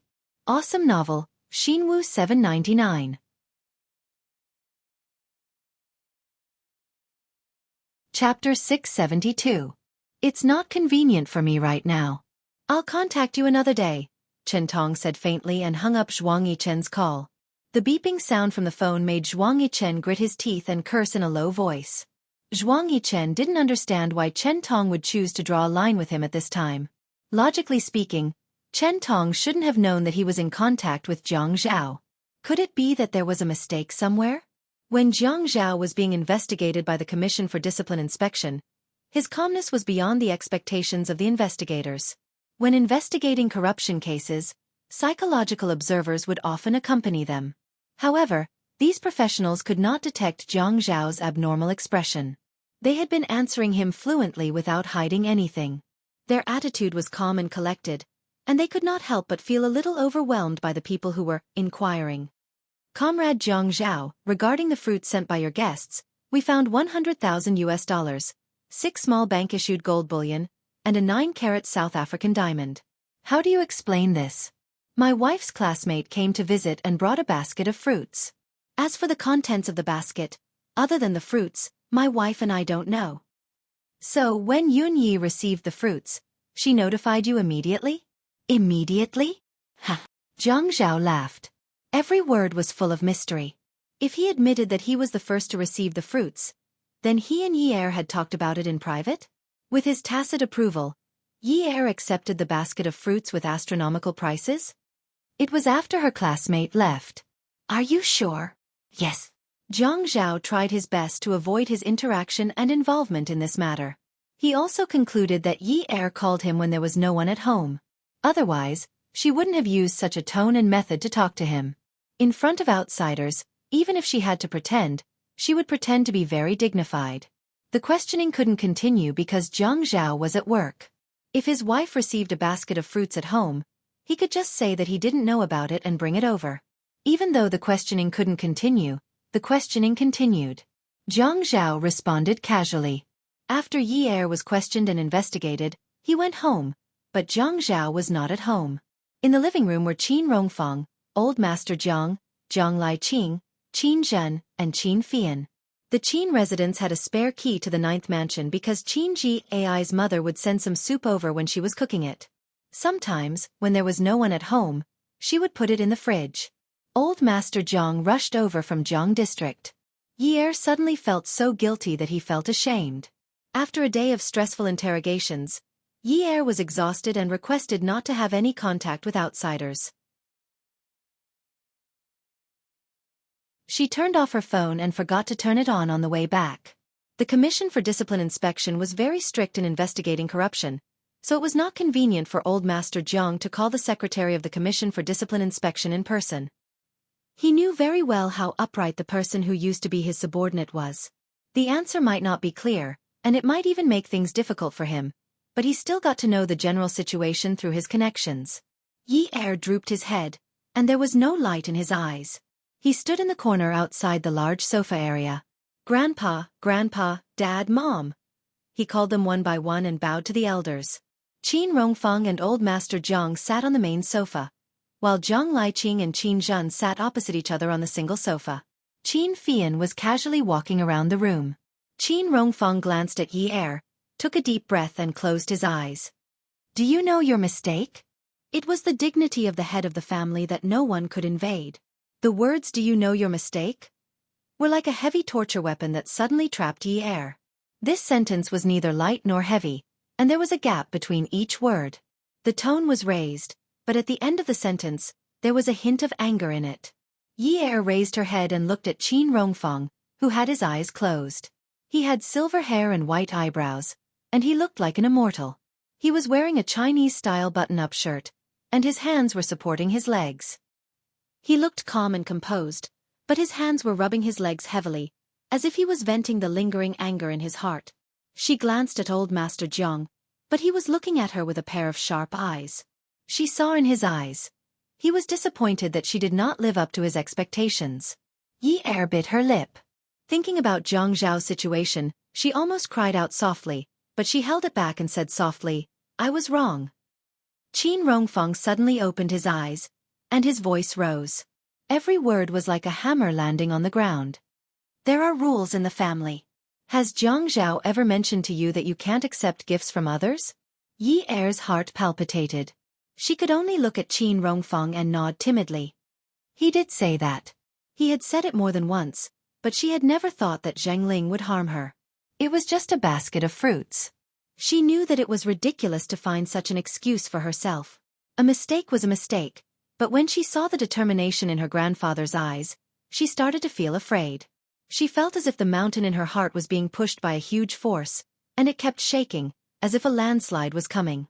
Qin Rongfeng said seriously, "Has he ever hinted to you that you can accept gifts from others?" Yi Er trembled as she took a deep breath. No. When Zhuang Yichen got married, there had been a gift, but Zhang Zhao had said that in the future, when Zhuang Yichen got married, there would be a gift in return. That was the reciprocal gift between friends. Yin. Yi. Er. Qin Rongfeng shouted out Yi Er's name. You are not fit to stand beside Zhang Zhao. Yi Er finally knew what was the force that was crushing her heart. She suddenly felt as if she had been struck by lightning, and she knelt down. Grandfather. Qin Rongfeng said. Get up. Grandfather, I'm sorry. I was wrong. Yi repeatedly cried out in fear that she was wrong. Qin Rongfeng had been speaking sternly. Do you know why I didn't ask you to kneel down when I told you there are rules in our family? In our Zhang family and Qin family, if you make a mistake, don't talk about Zhang Zhao being the mayor. Even if he is the chairman, he still has to kneel down. But I am not asking you to kneel down because you are not worthy. You are the wife of a governor, and your actions can affect your husband's future. But you don't know how to control yourself. If Zhang Zhao is an ordinary governor, it's fine. But he is not. He is from the Zhang and Qin families. Do you understand? Senior Master Zhang did not say anything, indicating that he agreed with Qin Rongfeng. Qin Zhen and Zhang Liqing had the same opinion. Yi Er cried silently this time. She bent her knees and moved to Qin Rongfeng's side. She reached out and shook his leg. Grandfather, I'm sorry. I can do anything you ask me to do, but I don't want to get a divorce. I don't want. Qin Rongfeng ignored her. Yi Er turned around and pulled Senior Master Zhang's arm. Grandfather, Grandfather, I am part of this family. You can punish me however you want. Qin Zhen said calmly. Yi Er. Yi Er immediately turned to look at her mother-in-law and said, If you were the only one who accepted this basket of fruits, it would at most be a gift. But if you're his wife, he won't be able to extricate himself from it. Mom, do you want me to take responsibility for this matter? As long as you dissolve your marriage, you don't have to take responsibility for this matter. It can be resolved. I can help you get a divorce certificate immediately. If you are a divorced couple, then this is your personal action. Yi Er wiped the tears from her face. Mom, I'm innocent. I didn't know that there was such a thing in the basket. Can we still get married in the future? Yi Er agreed with this plan. Qin Zhen only said, It's hard to say. Yi Er crawled to Qin Zhen's feet. She looked at her and wiped the tears from her face. Can't we be together in the future? Can't we be together after this storm passes? Qin Zhen sighed softly. Yi Er, before you came in, I already told you that it's not easy to be Jiang Zhao's wife. What did you promise me? Yi Er knelt on the floor and looked at the expressions on everyone's faces. She knew that the most precious thing in the world was family. If her daughter-in-law and son fell into the water, who would her mother-in-law save first? This was a question that only an idiot would ask. Hence, she could understand their anger. Even Qin Fian, who usually joked with her, chose to remain silent. They were already considered to be very well-mannered. Otherwise, they would definitely give her a tight slap. But their words were worse than a few slaps. Is there no other way? Do you have one? Qin Zhen asked calmly. Yi Er drove the car and sped along the road. She had already found 3 places: the photography studio, Zheng Ling's old house, and the new house that he was living in now. There was no one there. Finally, she drove the car to Lu Cheng's apartment. When she rang the doorbell, she said, Get the gas. When the door opened and she saw Zheng Ling, Yi Er barged in. Zheng Ling saw Yi Er's red and swollen eyes, and her eyes couldn't help but turn red. Yi Er saw a few small photo albums on the TV cabinet in the living room. They were photos of Lu Cheng and Zheng Ling. She walked over and picked up the photo frames and smashed them against the wall, shattering the glass all over the floor. What right do you have to be happy? A series of banging sounds came from the living room, causing Lu Cheng to come out from his room. When he saw Yi Er, a look of surprise flashed across his face. Yi Er smoothed the hair on her face and glanced at Zheng Ling and Lu Cheng. She sneered. What? You're quite happy, aren't you? Yi Er. Zheng Ling walked over and tried to pull Yi Er away. Yi Er slapped Zheng Ling's hand away and sneered. Your figure became slimmer all of a sudden? Now that I think about it, I didn't even notice that you were wearing a baseball cap back then. Were you afraid that the surveillance footage would deny that it was you? Zheng Ling, I didn't expect you to scheme against me. What do you want me to do? Yi Er, divorce Jiang Zhao. Once you're divorced, this matter won't matter anymore. As long as he has nothing to do with you, this matter won't matter anymore. When Yi Er heard this, she laughed out loud. As she laughed, the shape of her mouth slowly turned downwards. In the end, she looked even uglier than crying. She took a few steps back and pointed at Zheng Ling and Lu Cheng. Her fingertips trembled as she said, All of you are hoping for me to get a divorce. Zheng Ling, you said that you're my best friend. Tell me, what good will it do for you if I get a divorce? Yi Er suddenly smiled cruelly.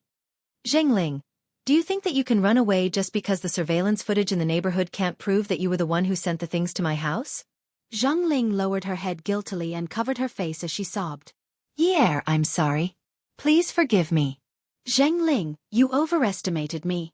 You overestimate me. Do you think I'm a saint? My Yunyi didn't study much in this lifetime, but at least I remember Confucius saying, if one repays evil with good, how can one repay good with good? Zheng Ling, in my Yunye's life book, there's only if you're good to me, I'll be even better to you. If you're heartless to me, I'll be unjust to you. Zheng Ling and Lu Cheng were shocked. Yi Er lifted her chin and straightened her neck and back.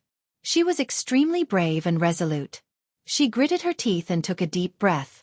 Her eyes were emotionless and cold. My mother wants to take custody of my brother. For the sake of my father's health, I can even disown my mother. Besides, you're only my Yunye's former friend. When Yi Er bit down on the word former, she couldn't help but feel a dull pain in her heart.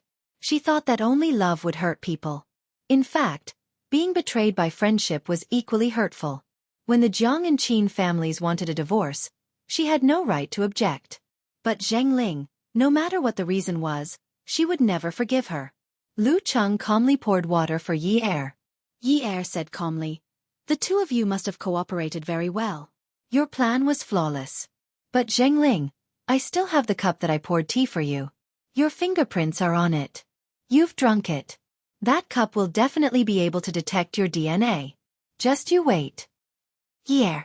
Zheng Ling suddenly panicked and went forward to grab Ye, who was about to leave. Ye, at most, Jiang Zhao will lose his official position. He will have many other things to do in the future. The Jiang and Qin families won't leave him in the lurch. But if something happens to me, my life will be over. At this moment, Ye heard the two words, Jiang Zhao. All the muscles in her body hurt as if they had been twisted and pulled. She hadn't contacted him in a long time. She didn't know if the disciplinary committee was the same as the prison, but when she thought of how her father had been forced to confess, Ye felt her whole body convulse in pain. She slapped Zheng Ling hard in the face. His lonely and brave neck and back trembled like a mountain rock that was about to fall. Lose his official position? If the $100,000, 6 gold bricks, and that 9-carat diamond are determined to be bribes, do you know how severe the punishment will be? That's bribery. It's a crime. Ye grabbed Zheng Ling's shoulder and squeezed it hard. She shook it forcefully. She bared her bloodshot eyes and screamed hoarsely. It's a crime. His whole life is ruined. You said your whole life is ruined. Do you care so much about your whole life? Is your whole life so important? Does that mean my feelings are not important? Is Jiang Zhao's life not important? Lu Cheng passed the cup to Ye. Ye let go of Zheng Ling and raised her hand to knock the cup over. She said arrogantly, if you all want to poison me, I will not drink it. But if you all poison me, Zhuahao's comrades will take you to prison with guns. Ye had suddenly thought of bringing up Zhuahao. She saw that Lu Cheng was too calm, and such a calm man gave her a bad feeling. She suddenly realized that she had revealed too much information when she ran over. If it wasn't for the support of a calm person like Lu Cheng, Zheng Ling wouldn't have been able to harm her. She had to be careful of her own safety. As long as Zheng Ling and Lu Cheng were together, this matter would not be simple. She did not believe that Lu Cheng wanted to pull Jiang Zhao down and make him the deputy mayor. This kind of thing had never happened before. Either Zheng Ling or Lu Cheng had someone backing him up. It was not that she did not want to take all the responsibility. For Jiang Zhao, she was willing to do anything. But if she did not find out who was behind this, she would not be satisfied even if she died. Awesome novel, Xinwu 799.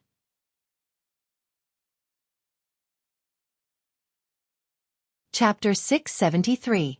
Zheng Ling's feelings for Yi had always been very deep, and she trusted her a lot. She trusted the friendship between the two, but she never expected Yi to say such heartless words. She thought that Yi would remember the past, and even if she felt wronged, she would never sell her out. Just like in the past, Yi did not allow her to interfere with Yun Hongwei's matters because she was afraid that she would be hurt or threatened. She did not want the studio's shares because she was afraid that her mother would not get along well with her. Yi was always considerate of her. But her words just now were so harsh, so ruthless, so heartless. She said, if you are heartless, I will be unjust. Zheng Ling looked at Lu Cheng for help. Lu Cheng looked at Yi and said, Yi, regarding boss, there's no need to jump to conclusions. Calm down, there will be a way. Yi only realized at this moment from Lu Cheng's tone that there was a type of person in this world who could distinguish everything clearly. What was love? Zheng Ling had someone to entrust her life to. And she still did not know what was going on with the person she had entrusted her life to. Yi chuckled and said, Lu Cheng, God is watching what you do. What's that line from the movies? If you take big steps, you'll pull your balls. If you want to make a name for yourself, think about who you are messing with. Lu Cheng's expression darkened. Zheng Ling hurriedly explained, Yi, you've misunderstood Lu Cheng. You've misunderstood. Then why? Because of you? Don't tell me you're burping just because I can have a peaceful meal now? Yi's words were vicious. She knew that Zheng Ling had once wished for her happiness. But other than this, she could not think of any other reason. Yi looked at Zheng Ling's pale face and laughed contemptuously. I'm just curious. With your studio's income and Lu Cheng's salary, I can understand the $100,000 and 6 gold bricks. But I can't even imagine the 9-carat diamond. Did the two of you rob a jewelry auction house? Lu Cheng suddenly realized that the topic wasn't right. Seeing that Zheng Ling was about to explain, he immediately stopped her. Yi wanted to find out something in Liu Cheng's residence, but the lights in her and Jiang Zhao's room in mansion number 9 were always on. The people in the room were still there. Qin Fian took the coffee beans to the coffee machine. He had nothing to do, so he started to brew coffee. As he ground the beans, he smelled the aroma of the coffee. He thought to himself, I don't drink coffee, and the coffee machine doesn't look like it hasn't been used before. Is it for my sister-in-law? Qin Rongfeng, Old Master Jiang, Qin Zhen, and Jiang Liqing had already pulled out a square table and started to play with double buttons in the hall. Qin Rongfeng and Old Master Jiang were on opposite sides, while Qin Zhen and Jiang Liqing were on opposite sides. Qin Fian took a look, and the two old men insisted on standing opposite sides, saying that they were not inferior to the young people. Qin Rongfeng looked at the 3 twos that Jiang Liqing threw down. Jiang Liqing didn't have many cards in his hand. Qin Rongfeng looked at Old Master Jiang. Old Jiang, what do you think your son is doing? You played 3 aces, and he can play 3 small twos to suppress you. What does that mean? Jiang Liqing didn't say anything and let the 2 old men talk. Old Master Jiang laughed. Up until now, the bombs have almost been defused. He's playing like this because he's in a hurry. Otherwise, he's trying to test whether the big and small ghosts are in your hands. There's another possibility. His next hand will be a card that can be dragged to the end. He wants to get rid of it. Qin Rongfeng snorted. He had the appearance of a snow-haired and white-browed immortal, but when he smiled, he looked at Jiang Liqing with a scheming look. Tell me, if the big and small ghosts are not in my hands, but in Qin Zhen's hands, wouldn't it be a waste of your cards? Moreover, what if the 2 pairs of big and small ghosts are in my hands, or 1 pair is in my hands and the other pair is in old Jiang's hands? What will you do? Jiang Liqing deliberately raised his eyebrows and smiled. What are you afraid of? I don't believe that Qin Zhen doesn't have a big card in her hands. Qin Zhen said to Jiang Liqing, playing cards is like playing chess. Look at you leaving in such a hurry. You don't even know how you're going to die. The 4 of them laughed and continued to play cards. Qin Fian found it funny when he heard the 4 elders talking about cards. They had forced their granddaughter-in-law to go out and think of a way. A few powerful old men were sitting here calmly playing cards. If his brother came back and found out, he would definitely make a fuss with them. The smell of coffee was very strong and drifted all over the room. Qin Rongfeng frowned. Put away that foreign thing of yours. It's so annoying. When I smell it, my stomach hurts. Qin Fian had already filled his cup with coffee. He took a sip leisurely. That's because you don't know how to appreciate it. Brother and sister-in-law both like to drink it. Qin Rongfeng snorted and slapped the cards in his hand. He felt that he had played particularly well and was so happy that his eyebrows flew up. Jiang Zhao won't worship foreign things like you. Grandpa, call sister-in-law. It's the middle of the night. Aren't you afraid that something will happen to her? How are you going to explain to brother if something happens? Qin Zhen shook her head and said, pass. Old Master Jiang also said, pass. Don't. Seeing that Jiang Liqing was about to play his cards, he pressed the cards in front of him. Fian, nothing will happen. That girl needs to be trained. Jiang Liqing frowned and looked at the cards on the table, hesitating. Qin Rongfeng raised his eyebrows, his eyes only falling on the cards on the table, calculating what other cards had not been revealed. After thinking for a while, he said to Qin Fian, this matter is still a small matter. This girl knows too little. It's not enough to just be impulsive. Just look at your aunt when she asked them to divorce just now. She cried so sadly. Don't we know that she's sad? She didn't even think about it. Is it too late for her to get a divorce now? Humph. Your brother chose the wrong major for her. She should study law. I think she should stop studying finance and accounting. She should apply for a new major.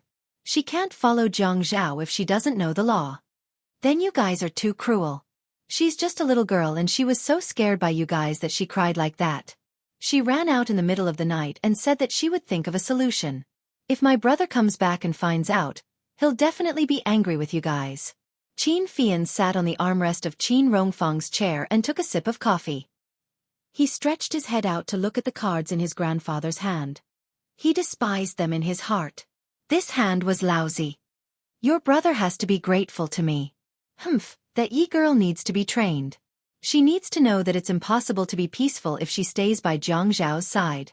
Whether these things are related to her or Jiang Zhao, the impact is very big.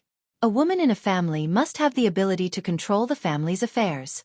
After experiencing this, she should know that she has to leave a way out for herself and for the family.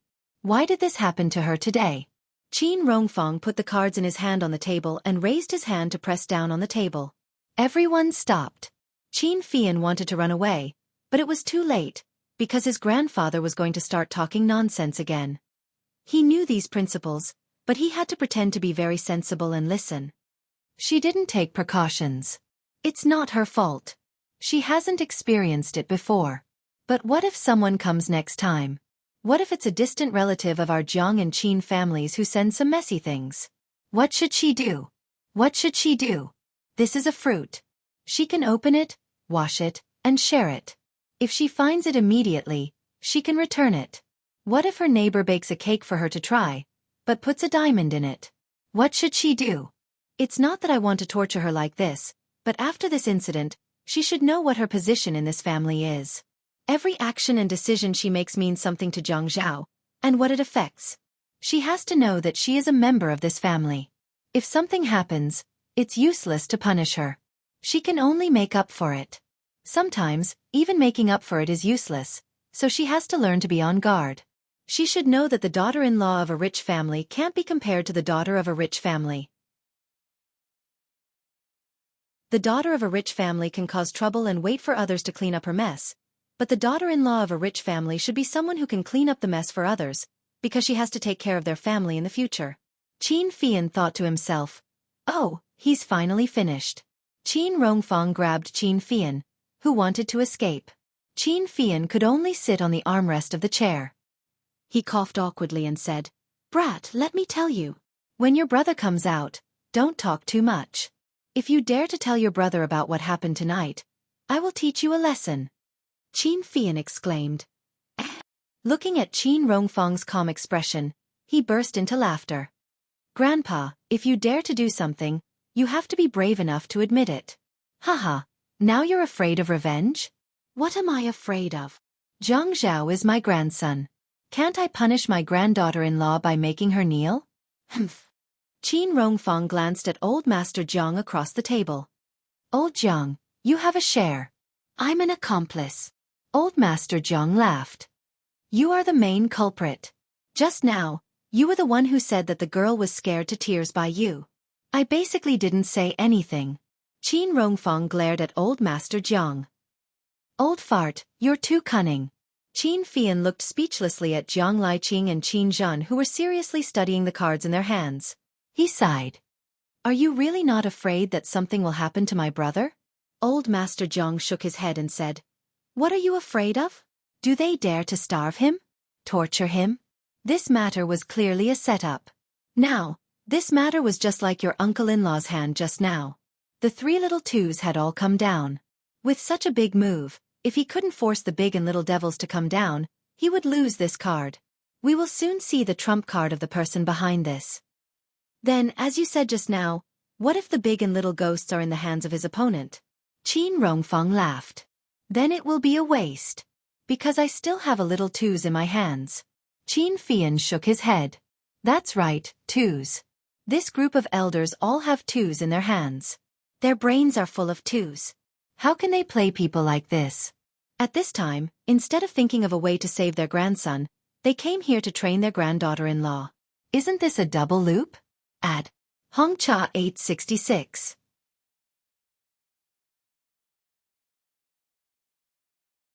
Chapter 674.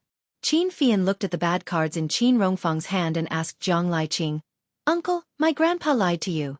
He doesn't have a 2 in his hand. You're definitely going to win." Qin Rongfang slammed the table and suddenly stood up, raising his hand as if he was going to hit him. Qin Fian jumped back and laughed at Qin Rongfang. "Let me tell you, don't think that everything is within your calculations. Don't you know that there's a creature in this world called a mole?" Qin Fian was also at his wits' end because of this bunch of unscrupulous old men. He talked about serious matters with them, and they talked about cards with him. He talked about cards with them, and they talked about it in a serious manner, making insinuations that were very profound. Sure enough, Qin Rongfang raised his head and harumphed at Qin Fian.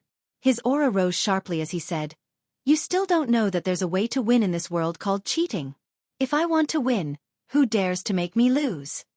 The others burst into laughter. F***CK. Qin Fian was directly defeated. Just at this moment, there was a clanking sound from the door lock. Qin Rongfang's eyebrows jumped. "Aya," he quickly ordered. "Granddaughter-in-law is back. Quick, tidy up. Lai Qing, Qin Zhen, Fian, hurry up." Qin Fian snorted, "I'm not playing cards. I'm not taking them." "You dare. Be careful, or I'll find a few women and throw them on your bed." Qin Fian snorted and reluctantly cooperated with Jiang Lai Qing and Qin Zhen to tidy up. The door was locked from the inside. After tidying up, Qin Fian then went to open the door. Yi Er knew that the door was locked from the inside. She knew that the elders at home were still there, so she didn't dare to knock. She only knocked 3 times, waited for a while, and knocked 3 more times. She was also afraid that the doorbell would be too loud, so she didn't dare to be too loud. Qin Fian looked at Yi Er standing at the door. He really didn't dare to look at her red and swollen eyes. He felt guilty and lowered his head and turned back into the house. In Yi Er's eyes, Qin Fian's actions showed that he had a deep opinion of her. Thinking about the elders still sitting on the sofa, Yi began to feel nervous again. After entering the house, she first went to the living room sofa to greet the elders. Yi Er then went to the dining room and took a plastic bag from the fridge. She then returned to the living room and knelt on the carpet under the tea machine. Looking through the trash can beside the tea machine, Qin Rongfang frowned. "What are you looking for?" Today, other than the elders and Fei Yan, there was only Zhang Ling who came to drink. Everyone at home usually had teacups. Zhang Ling was the only one who used a disposable plastic cup, so she found it quickly. Yi Er carefully held the bottom of the cup and put it into the plastic bag. This was what she had learned from the people from the disciplinary committee who were there to collect evidence. Oh, when Zhang Ling came today, she wore a hat and purposely dressed to be fat. I went to the CCTV to take a look. It can't be proven that she sent the fruit basket, but I poured her some water. She drank it too. I don't know if this can be used to find fingerprints and DNA. Although there aren't many clues, I still want to try. Qin Rongfang watched as Yi Er lowered her head and knelt on the ground to tie a knot in the plastic bag. The corner of his mouth twitched, and his voice was filled with displeasure. He asked again, "This is the method you thought of?" Yi Er did not stand up, but knelt straighter. She was not as afraid as before. She looked at Qin Rongfang calmly and said, "I went to find Zhang Ling tonight. She was deliberately hiding from me. I searched a few places before I found her. I feel that this matter has something to do with Jiang Zhao's secretary, Lu Cheng. Zhang Ling and Lu Cheng are boyfriend and girlfriend. Lu Cheng is a civil servant. I know that he is focused on his future and does not have any extra money. Zhang Ling's photography studio is not big either. Money and gold bricks are understandable, but that 9-carat diamond is too expensive. It's not something that an ordinary jeweler would have, so they can't afford it. There should be someone behind them. If such an expensive diamond was sold, we should be able to find out the background of the person who bought the diamond." "Yes, we can try," Qin Rongfang said in a very official manner. Old Master Zhang's eyes were filled with approval. Yi Er lowered her head gently and knelt between Qin Rongfang and Old Master Zhang. Old Master Zhang could not bear it. At times like this, he would always think of his eldest granddaughter-in-law. He gave Qin Rongfang a look, indicating that it was enough. Yi Er also had no choice. The Yun family did not have any rules that required her to kneel. However, Qin Rongfang's first sentence scared her. He said that not only was Jiang Zhao the mayor, but even if he became the chairman, she would have to kneel if he asked her to. Now, she could be said to be a scapegoat. In the face of such a strict family, she did not dare to say anything. In the face of love, there was no such thing as a scapegoat. The elders in the family said that they wanted to take her marriage certificate and turn it into a divorce certificate. She could not afford to offend them. If she was wronged, then she would be humiliated. If she was not wronged, then she deserved it. So she deserved it. It was all her fault. Just when Old Master Zhang thought Yi Er was going to cry again, Yi Er raised her head and looked at the elders with a smile. "Grandpa, Grandpa, Dad, Mom, are you hungry? Shall I cook some supper for you? Qin Fian touched his forehead. This was simply a wolf's den. Little Red Riding Hood had fallen into the wolf's den pitifully. Look at how she was bullied. This was similar to the old society's abuse of indentured servants. Look at the little girl's pitiful face. Oh, please don't let brother know that his wife is about to become a servant. Qin Rongfang sat until now and was indeed a little hungry. But when he thought about how he had to act in front of his granddaughter-in-law today, he deliberately pretended to be pretentious. It's hard to get old and thin. There's no need for supper. Old Master Jiang coughed heavily and glared at Qin Rongfang. When he slowly turned to look at Yi Er, he said, "There's no need for supper. A small bowl per person is enough. Remember not to eat too greasy. Old people can't eat too greasy."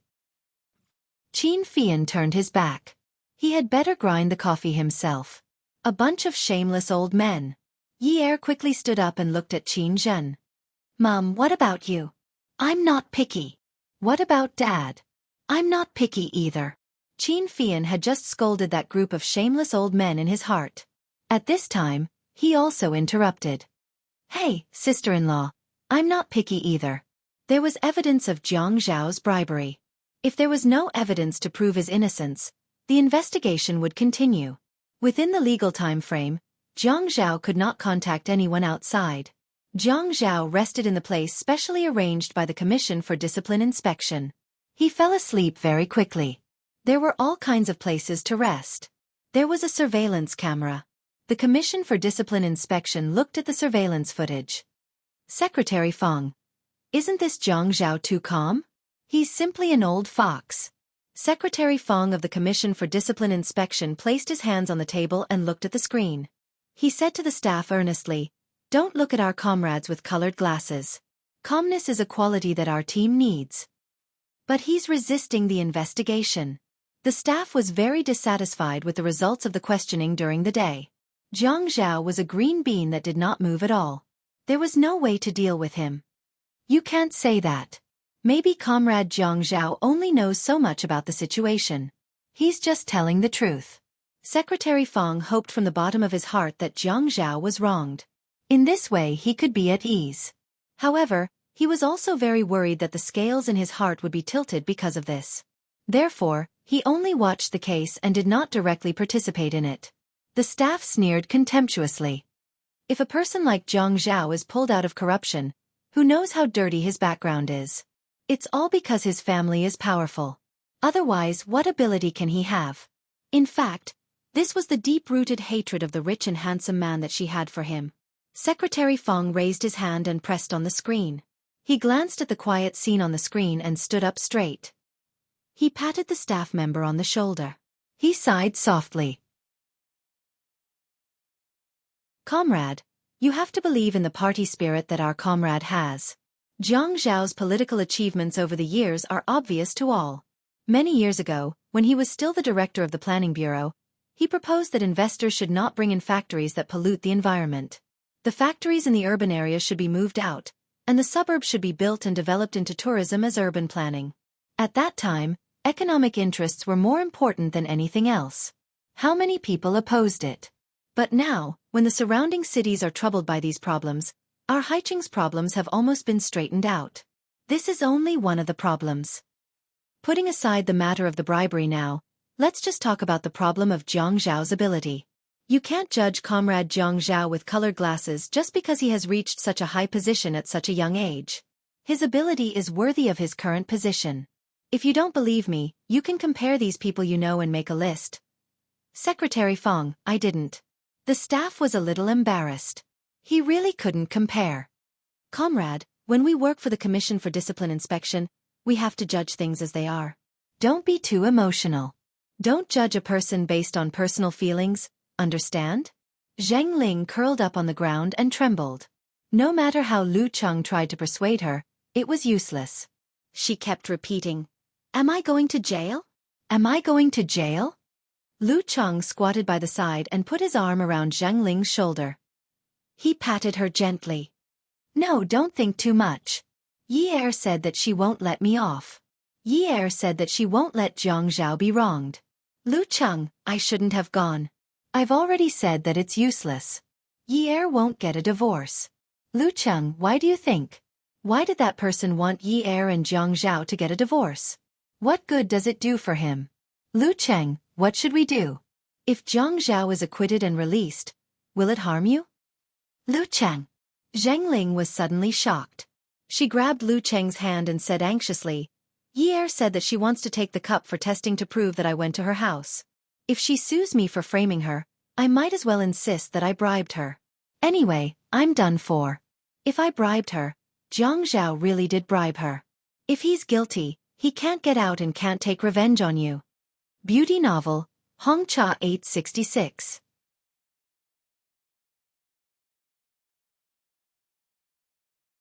Chapter 675. Lu Cheng scolded. What nonsense are you thinking? Don't spout nonsense. Boo-hoo. What should I do? What should I do? Zheng Ling cried as she threw herself into Lu Cheng's arms. It's all my mom's fault. She's a burden to you. Lu Cheng held Zheng Ling's shoulders and stood up. I'll just scold her. You're her biological daughter. Don't scold her. The more you scold her, the angrier she gets. Yi Er had cooked vinegar noodles. It was very light. Just smelling the vinegar made her salivate. She filled a small bowl for each of them. Yi Er also filled a small bowl for herself. She sat down but did not eat. Qin Fian sat opposite her according to seniority. He looked over. Fian, do you know any jewelry merchants in Haiqing? Qin Fian ate the noodles gracefully. He chewed slowly until there was no more food in his mouth. I have a product launch at the provincial swimming pool tomorrow morning. It should be over in an hour. I'll come and pick you up at 10. Yi Er nodded. Those people took the diamond away yesterday. We don't have any detailed information. Can you think of a way to get the testing data of the diamond, including the quality and cutting method? The more detailed the information, the easier it is to find the original seller, right? Qin Rongfang drank some sour noodle soup and smacked his lips. He glanced at Yi Er and lowered his head to eat his noodles. Let Chua Hao help you with this. It's not convenient for Lai Qing to help you. If you need anything, give him a call later and ask him to cooperate with you. In Qin Rongfang's eyes, he always felt that Yi Er was too young and that his grandson had to pamper his wife. But as her grandfather, he had to think of a way to make this granddaughter-in-law mature slowly. How could the daughter-in-law of a wealthy family be like a child waiting for others to take care of her for the rest of her life? Maturity was a must. Yi Er was surprised that Qin Rongfang was willing to help her. She was flattered. Thank you, Grandpa. Tell me what you need to prepare. Those in the family who can cooperate with you will do so, Qin Rongfang added. Okay. Yi Er gripped the ivory chopsticks tighter and tighter. At the long table, everyone was engrossed in eating and seemed to be ignoring her. However, she clearly felt a different kind of atmosphere. There was a warm and moist feeling surging in her heart. Her whole body had recovered from the cold and had regained some of its senses. The next morning, at the provincial swimming pool, the weather in February was still a little cold, and the temperature in the swimming pool was not high. Xia Qian wore a sweater and a jacket over it. Today was the press conference of a high-end swimming product of the Qin Group. Not only did they invite the popular idol group, but they also invited the diving queen, Shou, to dive on the high platform. Although there were celebrities present, the scene was very orderly and not chaotic. The patriotic enthusiasm and basic quality of the Chinese people. Xia Qian felt very gratified when she saw that it was on point. However, because of the arrival of the new director of the product company, Qin Fian, all of this turned into chaos. It wasn't that Xia Qian didn't know that the person who came today was Qin Fian, but she felt that she was going to be an excellent host with quality and strong resistance to pressure in the future. Even if she was asked to interview Ben Laden, she should tie her head to her belt and stiffen her back. So, what was Qin Fian to her? Wasn't it just a little conflict? The quality of the media was fully demonstrated at this time. In the beginning, they were very formal with their questions about the idol group and the diving queen. Now, they began to question Qin Fian. CEO Qin, are you under any pressure from your family? Please call me Chairman Qin, not CEO Qin, Qin Fian corrected them with a smile.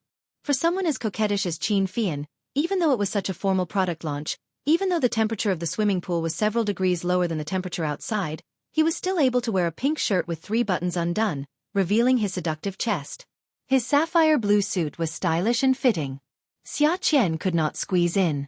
She could only look at the flirtatious man and beat her chest. Today's opportunity did not come easily. She had to ask 2 explosive questions. It turned out that all the paparazzi were like her. Today, they were here for Qin Fian. What was there to be polite about? None of the questions asked were of good quality. Chairman Qin, are you under any pressure from your family? Did your grandfather order you to end your homosexual life and carry on the family line? This was what everyone wanted to know. Xia Qian jumped up. As she landed, the pear blossom portrait of Beau Dandelion danced in the air. She waved her hand and held the microphone. Chairman Qin, Chairman Qin. She had just shouted when she was drowned out, so she jumped up and shouted again. May I ask if you are the top or bottom? Wow! There was an uproar. The smile on Qin Fian's face did not change for a moment. He was as devilish as he could be. He adjusted the glasses on the bridge of his nose. But in his heart he thought, this damned woman is haunting me. Actually, I think it's better to let everyone think about this question. In this way, you can have many issues to write about. It's not easy to make money, right? Suddenly, a little girl rushed up. Fian, even if you only like men, I will still silently like you. Because of this girl, the chaos alarm went off again. In the midst of the shoving, the girl screamed. Ah! I touched Fian's chest. It's so good. It's so firm. Pia! A slap to the ear. But because the scene was in a mess, no one knew who hit her. The girl roared, Who hit me? The chaos continued to heat up. The crowd unknowingly squeezed Qin Fian and Xia Qian together. That girl still wanted to find Qin Fian. When someone tried to stop her, someone else tried to push her. As a result, Qin Fian and Xia Qian's positions were pushed further and further back. They retreated to the edge of the pool, which was convenient for diving. Not far to the right was the springboard. Qin Fian, whom Xia Qian had been looking for, was actually beside her. She immediately asked excitedly, Qin Fian, are you a top or a bottom? Tell me, I won't tell anyone. Qin Fian rolled his eyes at Xia Qian. Really? I won't tell you or anyone else. Xia Qian pulled Qin Fian's clothes. Qin Fian pushed Xia Qian away in disgust. Xia Qian raised her arms to keep her balance, but it was useless. Just as she felt that she was going to fall off the stage, she grabbed the hem of Qin Fian's flashy suit. Qin Fian usually loved to exercise. At this critical moment, he raised his arm and grabbed the edge of the pool. His clothes were being held by someone and it was very uncomfortable. He hated this woman. Xia Qian raised her head and smiled at Qin Fian, hoping that he could be the hero and save the beauty. But when she saw the man above her holding the edge of the stage with one hand and unbuttoning his suit with the other, she immediately panicked.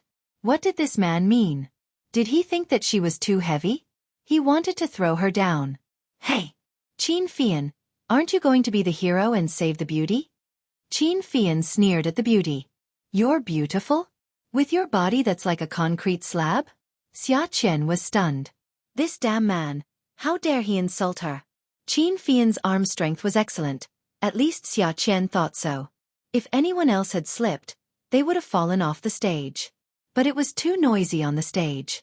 The voices above had already drowned out her cries for help. Because everyone wanted to see the celebrity and Qin Fian cut the ribbon, there was no one below the stage. And it happened in such a short time, so it didn't attract anyone's attention. Just as Qin Fian took off his suit, Xia Qian quickly grabbed onto Qin Fian's pants. It wasn't summer now. She didn't want to fall and become a drowned rat. Take it off if you dare. Take off your pants if you dare. She didn't believe it. Xia Qian tightened her grip and hugged onto Qin Fian's legs. But when Xia Qian heard the sound of a belt being unbuckled, she went crazy. Hey, Qin Fian, do you have any shame? You want to take off your pants in front of a woman? The man above her chuckled. You don't have to look. You'll be in the headlines. You'll be in the headlines. It's a good thing to increase exposure. Qin Fian continued to hold onto the edge of the stage with one hand and unbuckled his belt with the other. Qin Fian, I'm a bastard. Do you have any integrity? Ha! Qin Fian lowered his head. He changed his charming smile into a gentlemanly one and said very seriously, "Integrity? Hee, miss, I'm sorry. My integrity is broken. All over the ground." "Ha! Qin Fian, you'll die a horrible death. I curse you that you can't get hard when you're on top and explode when you're on the receiving end." Xiaofan roared. This man wanted to take off his pants in front of everyone. When they fell into the water, all the cameras would focus on him and no one would care about her. She didn't bring any dry clothes. The February wind was still cold. Once she left the swimming pool, wouldn't she freeze to death? It was true that a man was beautiful and seductive, but it was wrong for him to wander around with his electric eyes and cause a commotion when he was gay. It was not wrong for a man to be refined and cultured, but it was wrong for him to wear a pair of glasses without lenses to pretend to be refined. It was not wrong for a man to have no integrity, but to have no integrity in front of a woman and admit that he had no integrity, it was a big mistake. Xiaofan felt that Qin Fian was smearing the reputation of the Qin family's ancestors by doing such an immoral thing. However, Qin Fian had smeared the reputation of the Qin family many times, so it shouldn't be that big of a difference, right? Just as Xiaofan saw that the pants were about to fall off, she used the physical strength that she had gained through training every day to push herself up and tugged on the man's underwear. "You're not afraid of embarrassing yourself? Fine. I'll make you lose it more thoroughly." Yi looked at the clock on the wall and felt that time was passing very slowly.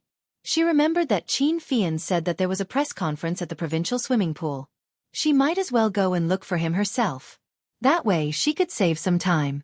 Hence, she picked up her handbag and picked up her phone to call Qin Fian.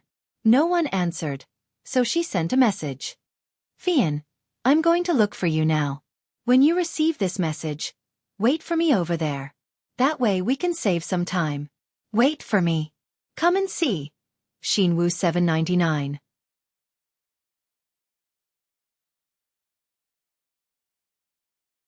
Chapter 676. Yi drove to the provincial swimming pool and called Qin Fian's cell phone again, but there was still no answer. She found a parking spot on the side of the road and parked her car. The old man who collected parking fees brought over a timer and recorded the license plate number. Yi took the time slip and put it in her handbag. Then she walked over to the provincial swimming pool.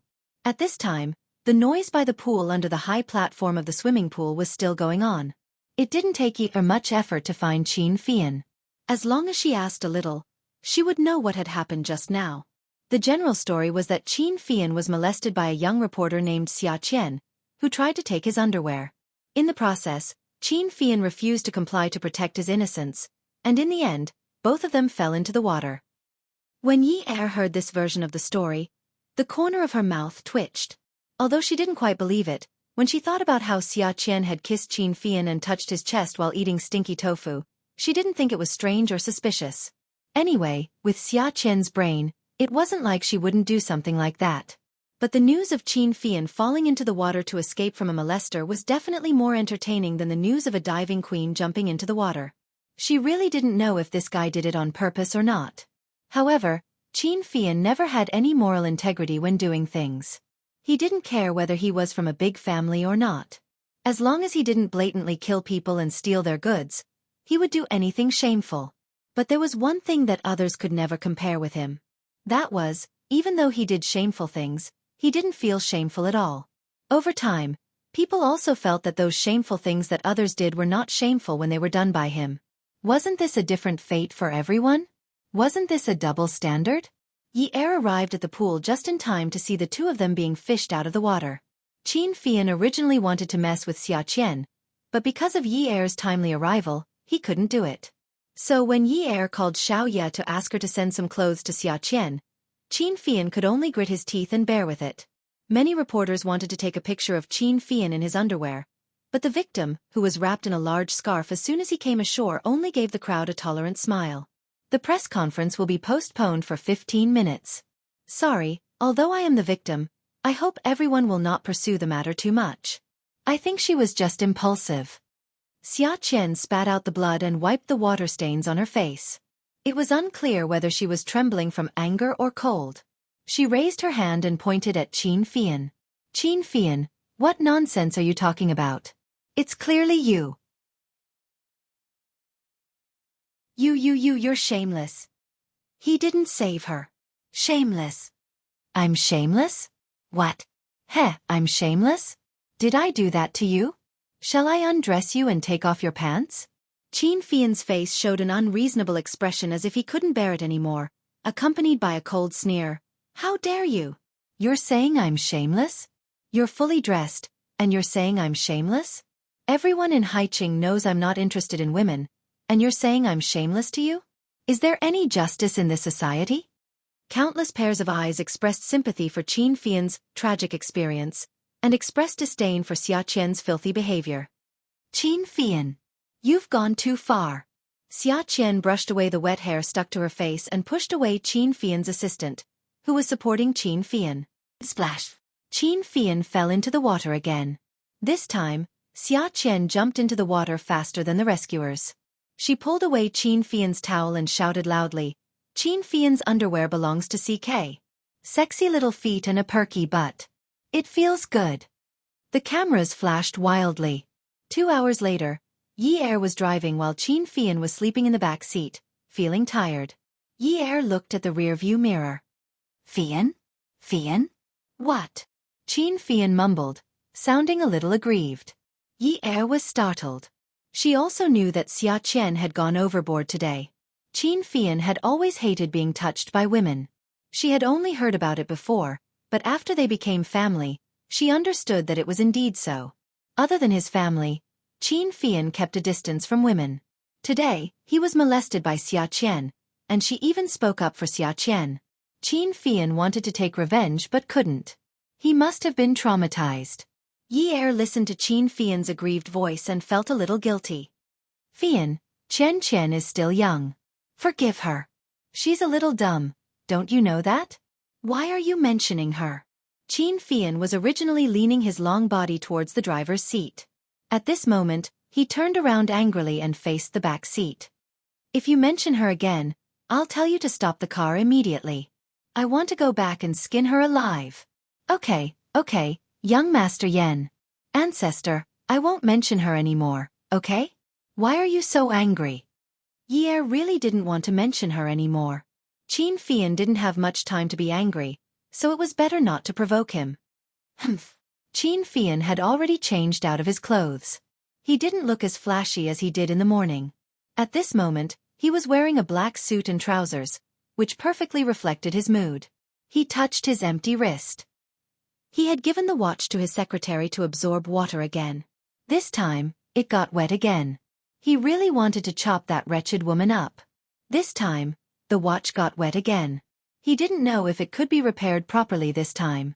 The car drove to the entrance of the military zone. Zhua Hao stood there, looking dashing and handsome in his military uniform. When he saw Yi Er's car driving over, he took a few steps forward. When the car stopped, he stopped as well.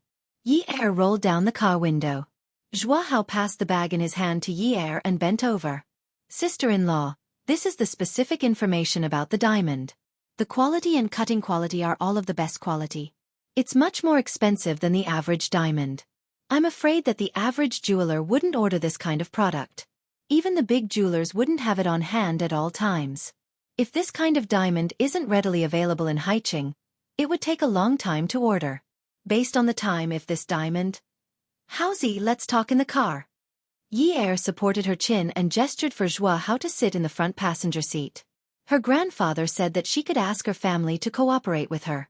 Yi Er knew that she was not experienced enough and did not know much about professional knowledge. Zhua Hao and the rest were older than her and had more experience in society. Furthermore, Zhua Hao had been in the army for a long time. Zhang Zhao always said that Zhua Hao was a talented general. He was calm, courageous, and meticulous. At this time, she needed a calm and meticulous person to help her. Zhua Hao's military uniform would be very useful. If she brought along Qin Fian and Zhua Hao, it would represent the Qin family's power in many areas. Even if others did not give face to her, who was the wife of the mayor, they would still give face to Zhua Hao and Qin Fian, who had a bright future. When they saw Zhua Hao, they would think of another person who was closely related to Zhang Zhao. That was her father-in-law, Jiang Lai Qing. Her grandfather said that it was not suitable for her father-in-law to appear. She could understand. If he didn't appear, it would attract gossip. But her grandfather hinted that she could ask Zhuahao for help. That means Zhuahao could go with her. Zhuahao paused for a second and agreed. After getting into the car, Zhuahao looked at Qin Fian, who was sleeping with his back facing them. Hey, what's wrong with you today? Qin Fian was annoyed. Talk about your diamonds. Don't disturb me. Zhuahao was annoyed. Zhuahao snorted. Oh my god. You went underground to play with lava today. Did you get melted? If you don't want to talk about your diamonds, then get out of the car. Zhuahao stretched his body and slapped Qin Fian's butt. I have something important to discuss with my sister-in-law. If you want to get out, then get out. Qin Fian sat up and threw his spectacles aside. He was about to fight with Zhuahao. Ye Er hurriedly pressed the horn and bowed to the two young masters. She said with a bitter frown, Masters, please don't fight now. Can you get your brother out first and then pick a bigger place to fight? When the time comes, I'll prepare a kitchen knife for you, a sharp knife, any kind of knife, okay? Qin Fian retracted his hand and leaned back. Sister-in-law, you're really vicious to take all the assets for your husband. Go on. Ye Er giggled. Zhuahao glanced at the file Ye Er was opening and said, Based on the time, it will probably take for this diamond to reach the buyer. If it took at least 2 months, then this framing has been planned for a long time, unless there is another possibility. Zhuahao slowly stopped talking, and the atmosphere became tense. Qin Fian picked up the glasses beside him and put them back on. What other possibilities are there? Ye Er held the appraisal report in one hand and flicked it on the paper with the other. He looked at Zhuahao with a determined gaze. Unless this diamond was bought a long time ago and it's just a coincidence that it's being used now. Maybe this diamond was prepared by the buyer as a gift for some woman. Zhuahao slapped his thigh. Yes, there's another important piece of information on this report. This diamond has a little scratch, which means that this diamond isn't brand new. It's very likely that it was taken from a ring holder. Also, it wasn't a diamond that was taken from a specialty store. This is a diamond that has been worn by someone before. Ye Er gasped. 9 carats. He shook his head. Who would wear such a big diamond when they go out? It's impossible for a rich madam to wear it unless she attends an event, a banquet, or an important gathering. Yes, it's impossible for an ordinary woman to have such a big and good diamond. If she's a rich madam, or if she's a kept celebrity, if she wears such a big diamond to an event, even if no one hypes it up, there will definitely be rumors. Many women will talk about it. Even my mother likes to talk about these things. It's not just my mother. Sister Zhen, beauty you, as long as she's a woman, it's hard not to pay attention to this. But in all this time, I've never heard my mother talk about such gossip. Ye Er and Qin Fian became more and more suspicious. Qin Fian pinched the space between his eyebrows. It seems like the person who harmed my brother is very powerful. Add, Xinwu 799.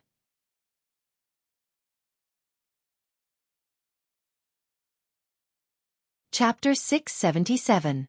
Ye Er did not start the car. He waved the results in his hand. Could it be Ouyang Shang? Impossible. Impossible. Qin Fian and Zhuahao said at the same time. Ye Er twitched his lips. Am I too simple-minded? Ouyang Shang wants to marry Ouyang Yan to my brother. But if my brother is ruined, it will be meaningless to them. Furthermore, Ouyang Shang is asking my grandfather to transfer funds to him. Even if he wants to touch my brother, he will need to wait for some time. Qin Fian analyzed. Ye Er frowned and sighed. Where are we going now? Qin Fian leaned back in his chair. We do not know much about diamonds. But I know the boss of Bandung. Let's go and look for him. Their appraisers will take a look at the diamonds again. Most of the brands will have some special features. Their appraisers might be able to tell at a glance. Once they find the brand and the sales slip, they will be out. Then let's go. In the private room of Zhao Jun, Zhuang Yichen was sitting on the sofa. He was shaking the dice cup slowly. The sound of the dice cups hitting against each other could be heard. It was as if an unknown object was walking in the middle of the night. The indoor elevator door opened with a ding sound. The person who came out of the elevator was the current mayor, Chen Tong. Zhuang Yichen tilted his head and did not get up. Chen Tong walked towards him, and he only smiled at him. Chen Tong's expression was a little ugly. Zhuang Yichen usually treated him like a taboo and spoke nicely to him. At this time, he was sitting there as steady as a mountain and only greeted him with a smile. He was clearly putting on a superior attitude. The private room was quiet, and the atmosphere was heavy. There were only dim lights, and it was empty. Mayor Chen, you are so busy. Zhuang Yichen continued to shake his dice. Have a seat. Chen Tongguan was in a high position. Zhuang Yichen's sudden elevation at this time made him very uncomfortable. He was at a loss of what to do. Moreover, he was invited here today, and he was also very unwilling. As for Zhuang Yichen, the only person he truly respected and accepted as a friend was Jiang Zhao. When a man wanted to do business, he had to first choose the right partner. Just like a business marriage, he had to consider the other family's business projects and understand the strength behind the other family. Although Jiang Zhao was only a deputy mayor, his family's power was unshakable. Jiang Zhao was a self-disciplined person, and he would not easily get involved in any dirty dealings. If Jiang Zhao became partners with someone like this, as long as nothing happened to him, the other party's ship would be a good ship. Jiang Zhao could ride the wind and break through the waves. Obviously, Zhuang Yichen did not respect Chen Tong. Although Chen Tong was the mayor and was also a member of the standing committee, if someone from the top wanted to mess with him, those who were close to him would stay away from him. Unlike Jiang Zhao, if something happened to him, his entire family would not sit back and do nothing. Chen Tong had never been on the same side as Jiang Zhao. Now that Jiang Zhao was in trouble, Chen Tong was more interested than anyone else to know the reason behind it. He might even know about it a long time ago. But he still chose to avoid meeting with Zhuang Yichen. Manager Zhuang, you are so free to come here to play dice in broad daylight. It's fine. You also know that I am free. If I don't play dice, what else can I do? Zhuang Yichen raised his hand and gestured to the stool opposite him. Although the lighting in the private room was not good, Zhuang Yichen could still see Chen Tong's expression. He smiled coldly. Have a seat, Mayor Chen. If Zhuang Yichen smiled coldly, his aura would be intimidating. Usually, when he was doing business, people would only say that he was cool and did not like to smile. But at this moment, Chen Tong felt a sense of fear. But as a government official, he had been through a lot and was not afraid of a businessman. Zhuang Yichen took out the paper bag beside him and took out the photos of a man and a woman entangling with each other. The photos were scattered all over the table. He said, Mayor Chen, you have good stamina. You are busy in the day, and you are also busy at night. Chen Tong looked at the photos on the table and was shocked. Zhuang Yichen. Mayor Chen, you like to stand? But I don't like to look up when I am talking to people. Zhuang Yichen lowered his head and opened the dice cup. He stretched out his long fingers and started to play with the dice. Chen Tong took a deep breath and sat down angrily. I want to know what happened to Mayor Jiang. How can I know? The Commission for Discipline Inspection had always been very strict when it comes to cases. Oh, then where did I hear about this from? How will I know? Chen Tong was not happy with Zhuang Yichen's attitude. Zhuang Yichen shook his head and sighed. The women in these photos are really beautiful. This little Monroe's real name is Chen Lu. She is 22 years old and is from High City's Jing County. Her parents are farmers, and when the government was building a highway, her house was demolished. She had received a sum of compensation for the demolition, but it was not enough to buy a villa in High City's suburbs. So, she could only look for Mayor Chen. Chen Tong was also someone who thought he was good at dealing with government officials. But at this moment, he was shocked. This was not just a matter of style. He was the one who paid for Chen Lu's villa in the suburbs. How can a mayor like him suddenly take out so much money to buy a villa? There must be corruption involved. The person in charge of investigating Jiang Zhao's case is Secretary Zhang from the Commission for Discipline Inspection. I received news that someone had reported Jiang Zhao for accepting bribes. Zhuang Yichen interrupted. I know all about this. But I want to know the details. For example, behind the scenes. The people Jiang Zhao had offended are not his political opponents. They are the tycoons of High City. Because. Chen Tong did not want to say more. Just say it. Don't hide the truth. Your future is much more important than the other tycoons. After all, if I spread these photos and find the witnesses, you will die faster. But if you tell me what I want to know, I can even help others if they want to harm you. If Chen Tong still did not know that Zhuang Yichen and Jiang Zhao were in cahoots, he would be too stupid. Sometimes, it was very irrational to not be on the same side. Now that there was such a big threat in front of him, and it would not be less than Jiang Zhao's case, he had to consider changing his direction. He could only choose the lesser of two evils. He could only go along with Zhuang Yichen's idea and said, "That person had approached me. He wanted me to help in this matter.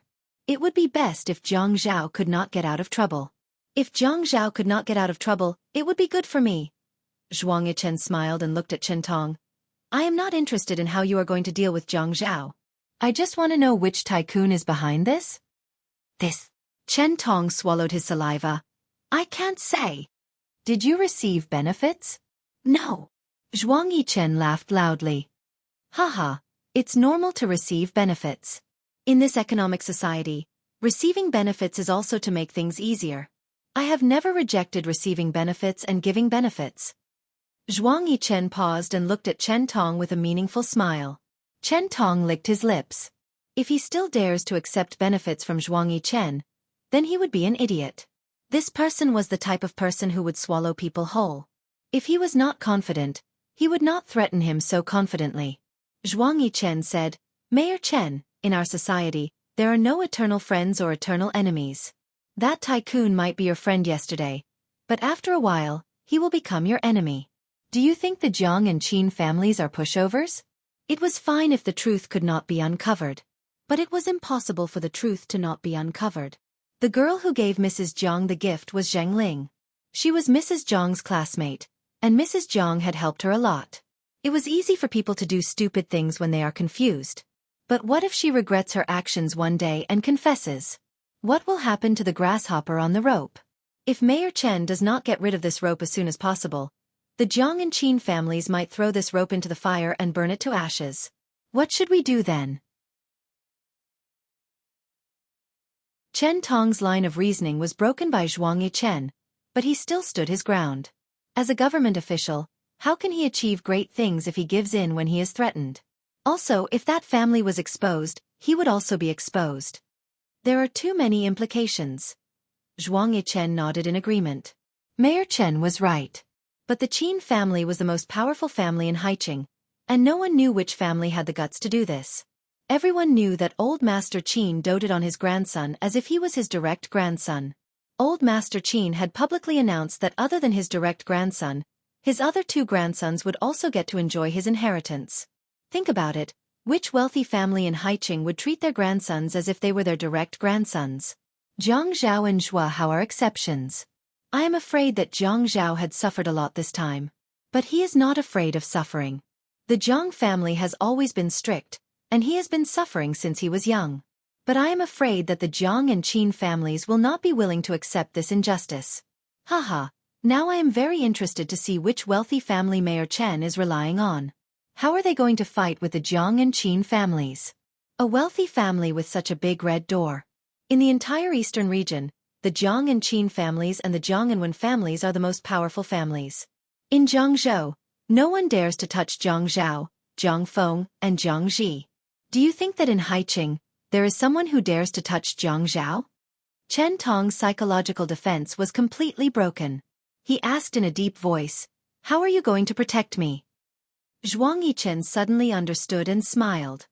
"You are not involved in this, right?" "Yes, I am not involved." "That's good. How can a mayor who is not involved in anything be implicated?" Although Chen Tong did not dare to trust Zhuang Yichen anymore, Zhuang Yichen's words were like a sharp knife that cut open the rotten corpse inch by inch and scraped out the bones. His purpose was to see the bloody and cruel consequences. He could not afford to lose. In the past, he wanted to suppress Jiang Zhao. But after Zhuang Yichen reminded him, he finally gave up that dream. He sighed. "Xichang, come and see." Hongcha 866.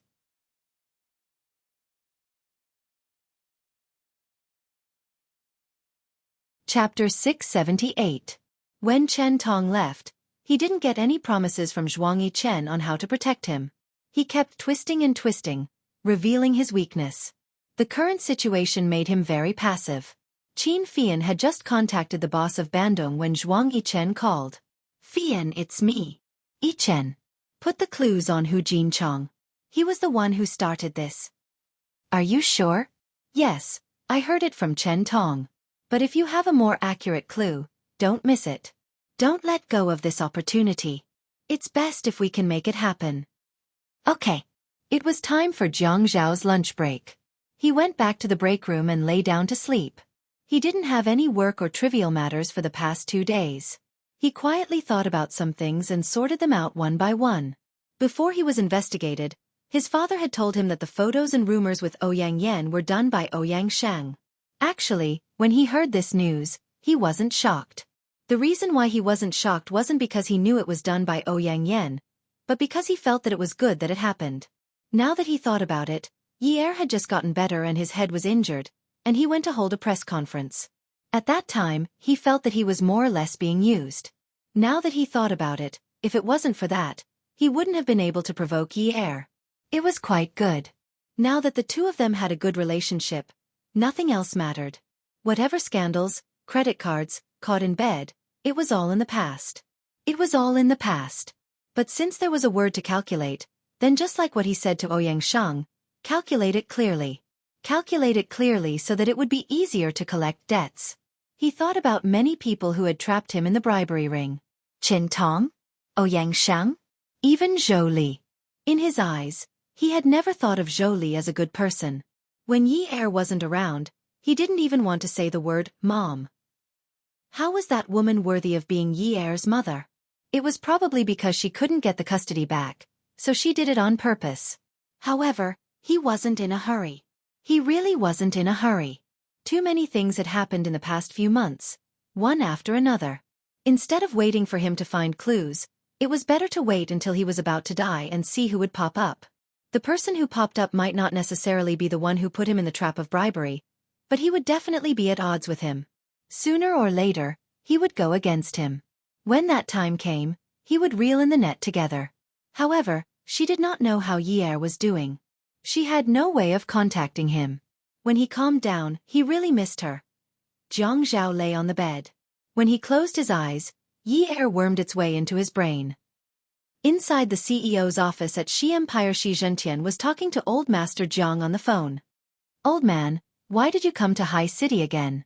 Come out for dinner tonight. What? No time?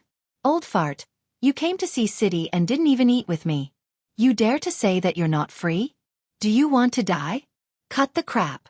Let me tell you, it's just us old guys for dinner tonight. Don't call the young people over. You really dare? Shi Zhentian suddenly changed his agitated tone. Old Jiang, did something happen? Why did you come over if nothing happened? It has something to do with Zhao Zhao, right? You only have one grandson in High City. If Zhao Zhao hadn't gotten into trouble, would I have thought that you came over because you missed me? Okay, I'm hanging up. I'll contact you another day when you're done with your matters. Unwu raised his head when he heard the two words, Zhao Zhao, until Shi Zhentian hung up the phone. Grandpa, did something happen to Jiang Zhao? I don't know what happened yet. Old Jiang refuses to say now. He said that we'll have dinner together in a few days. Aren't you guys on good terms? Why didn't he tell you? He's afraid that I'll worry if I find out. Grandpa, why don't we pay a visit to the Qin residence tonight? Unwu asked expectantly. Brat, are you hoping that something will happen to Jiang Zhao so that you can covet other people's women? Grandpa.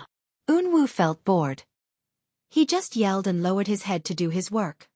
Hurry up and arrange a meeting with the daughters of High City. You can put aside the engagement. I don't want to get married. I'll be single for the rest of my life. Shi Zhentian said resentfully. You're making your grandpa angry because of someone else's woman. You'll be very happy when I die one day. Jianni Chang. Yi Er said. When he heard Qin Fian say that there was a mastermind behind the scenes, he was so shocked that he couldn't say anything. Zhua Hao said, Sister-in-law, he seems to be a relative of the Yun family, right? Yi Er stopped the car by the roadside. How's you drive? I'm not very focused. I'm afraid that I'll drive the wrong way. Okay. Yi Er and Zhua Hao both unbuckled their seatbelts, opened the car door, and changed seats. Yi Er sat in the front passenger seat and stared blankly ahead. Jenny Chong is my father's cousin. According to seniority, we're both in the Shi generation. When I was young, I called him uncle. Qin Fian sat in the back seat and asked with interest, but if he's really the mastermind behind this, why? Yi Er pursed his lips. He can't have children anymore and doesn't have any children. He's trying to get custody of Si Jie. Zhua Hao was surprised. How could he want custody of Si Jie? Si Jie has an older sister and a father. It can't be his turn, right? Yi Er leaned his head against the pillow and felt a little weak. But if my father is in jail and I don't have a good income, Jenny Chong is Si Jie's uncle and Zhou Yan is Si Jie's aunt. Do you think it'll be difficult to get custody of Si Jie? Zhua Hao nodded. So, right now my brother is the biggest stumbling block. Because of my brother's ability, he can't snatch Si Jie's custody rights. But once my brother collapses, no one will dare to take responsibility for Uncle Yun's matters. Then, when the time comes, he'll have a greater chance of winning. Yi Er knew that Zhua Hao's analysis was right. Many things overlapped. Ever since Zhou Li came to ask for custody, Zhou Yan, who represented Jenny Chong, never appeared again. Was it a coincidence? Or was it that the few of them had something to do with each other? He had really become a huge burden. The intertwined roots were all because of his family, which had caused Jiang Zhao to become like this. Yi Er felt like there were thorns in his heart. When he breathed, his organs would not touch the thorns in his heart. It was very painful. Sister-in-law, don't you think there's something very strange? Qin Fian asked as he wiped the rims of his glasses with a handkerchief. Yi Er came back to his senses and tilted his head. His voice was behind him, but he did not turn around. What? Qin Fian lowered his head and wiped the rims of his glasses. His eyes were bright and full of wisdom. When the corners of his mouth curled up, there was a slight hint of mockery. Jenny Chong and Si Jie don't have much of a relationship. Just because they're cousins, he wants Si Jie's custody at all costs? You have to know that Si Jie is no longer a baby. It's impossible to dig out the memories of a 10-year-old child. We still have the beautiful and painful memories of our childhood. If this battle is fought on a grand scale, won't it leave a scar on Si Jie's heart? And from an emotional point of view, how could Si Jie be willing to follow his uncle and not his older sister? Even if Jenny Chong wins the lawsuit, would Si Jie be a good son? If that's the case, wouldn't he be raising a tiger and inviting calamity? Even if he can't have children, he can find a hospital or an orphanage and adopt a healthy baby boy. It won't be a big problem at all. Wouldn't it be better to have a baby who doesn't have the memories of his childhood? The thought that Yi Er didn't want to face in his heart circled around in his mind again. He suddenly realized that his family was becoming uglier and uglier in front of outsiders. If that was really the case, what would Jiang Zhao think of him? What would he think of Si Jie? What would he think of Dad? Yi Er's eyes became blurry with tears. He calmed himself down and said after a while, I don't know what he's thinking either. Sister-in-law, I think we shouldn't look for Jenny Chong now. We should look for your mother. Why? Yi Er suddenly turned around and looked at Qin Fian in the back seat in surprise. Qin Fian put the frame back on his face and smiled faintly. The first thing we need to do now is to find out the owner of this diamond. I think your mother might know. Like Hausi said, women love these things. It's in their nature. Maybe she knows some gossip. Qin Fian didn't dare to be sure of his thoughts, but it was really unbelievable that Jenny Chong was willing to go against the Jiang and Qin families at all costs. It should be known that even if Ouyang Shang hated Jiang Zhao to the core, he wouldn't dare to be so heavy-handed in such a short period of time. Unless what? Unless Jiang Zhao destroyed Jenny Chong's interests above all else. Yi Er didn't want to prove it, but she couldn't give up any chance to save Jiang Zhao.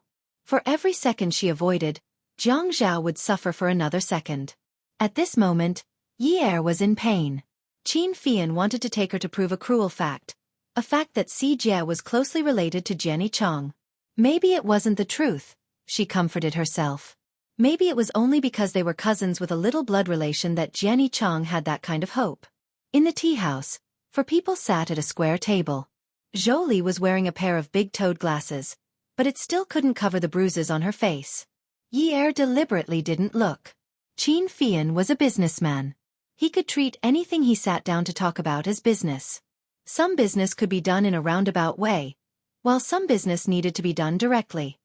He stretched out his arm and put the photo and appraisal report in his hand in front of Zhou Li, who was sitting on his left. His smile was casual and devilish. "Aunt Zhou, it took a lot of effort to take off such a beautiful diamond. It's 9 carats. If the diamond was lost, it wouldn't be as easy to find the ring." Zhou Li looked at the photo in front of her and was stunned. At this moment, she suddenly raised her head and looked at Qin Fian, who had a calm expression on his face. Her heart was beating so fast that it was as if she had heard a ghost in the quiet night. Her feet under the table trembled irregularly. Awesome novel, Hongcha 866.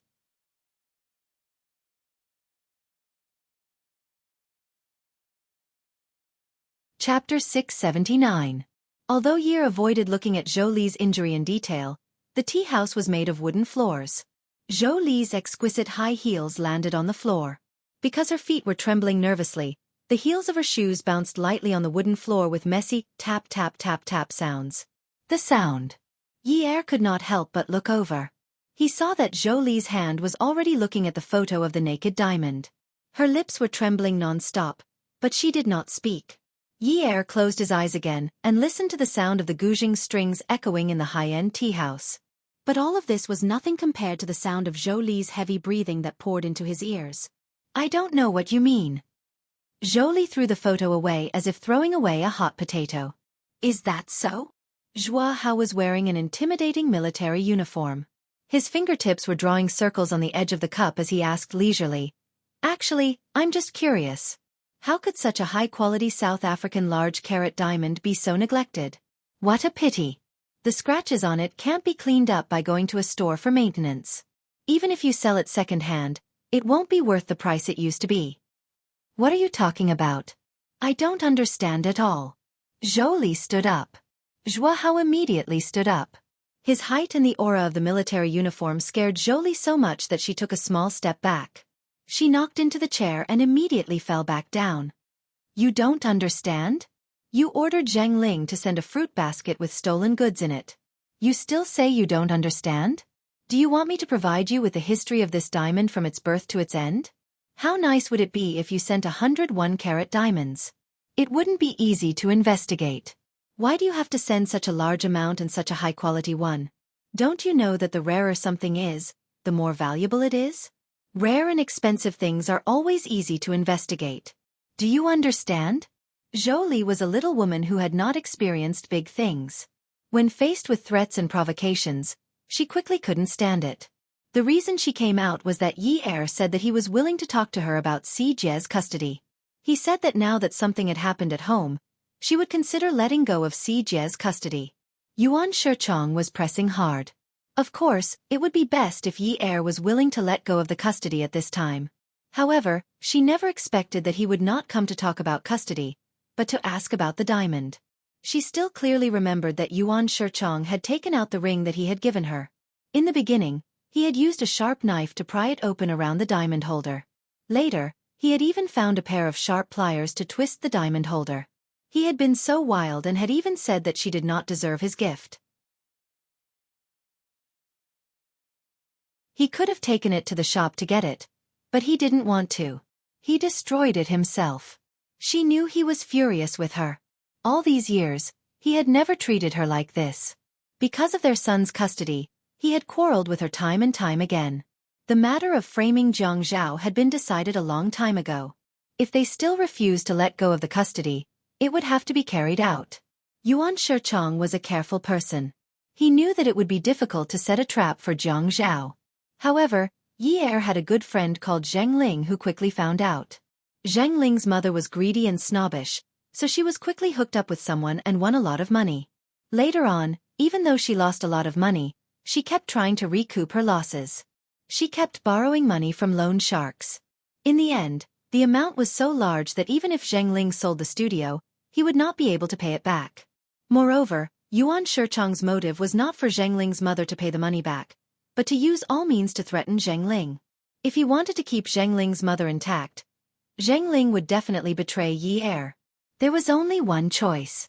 According to their thinking, now that Yi Er and Jiang Zhao had feelings for each other, if something happened to Jiang Zhao, Yi Er would take the blame for Jiang Zhao. The only way to not implicate Jiang Zhao was to quietly get a divorce. As long as they were related, they could even adjust the system time to the day before the divorce. The Qin family had the ability to do so. However, Yi Er did not get a divorce. Instead, she came looking for them. You want me to go to jail? Zhou Li did not answer Zhua Hao's question. Instead, she blurted out a sentence without rhyme or reason. To prevent her hands from trembling, she gripped the armrest of the wooden chair tightly.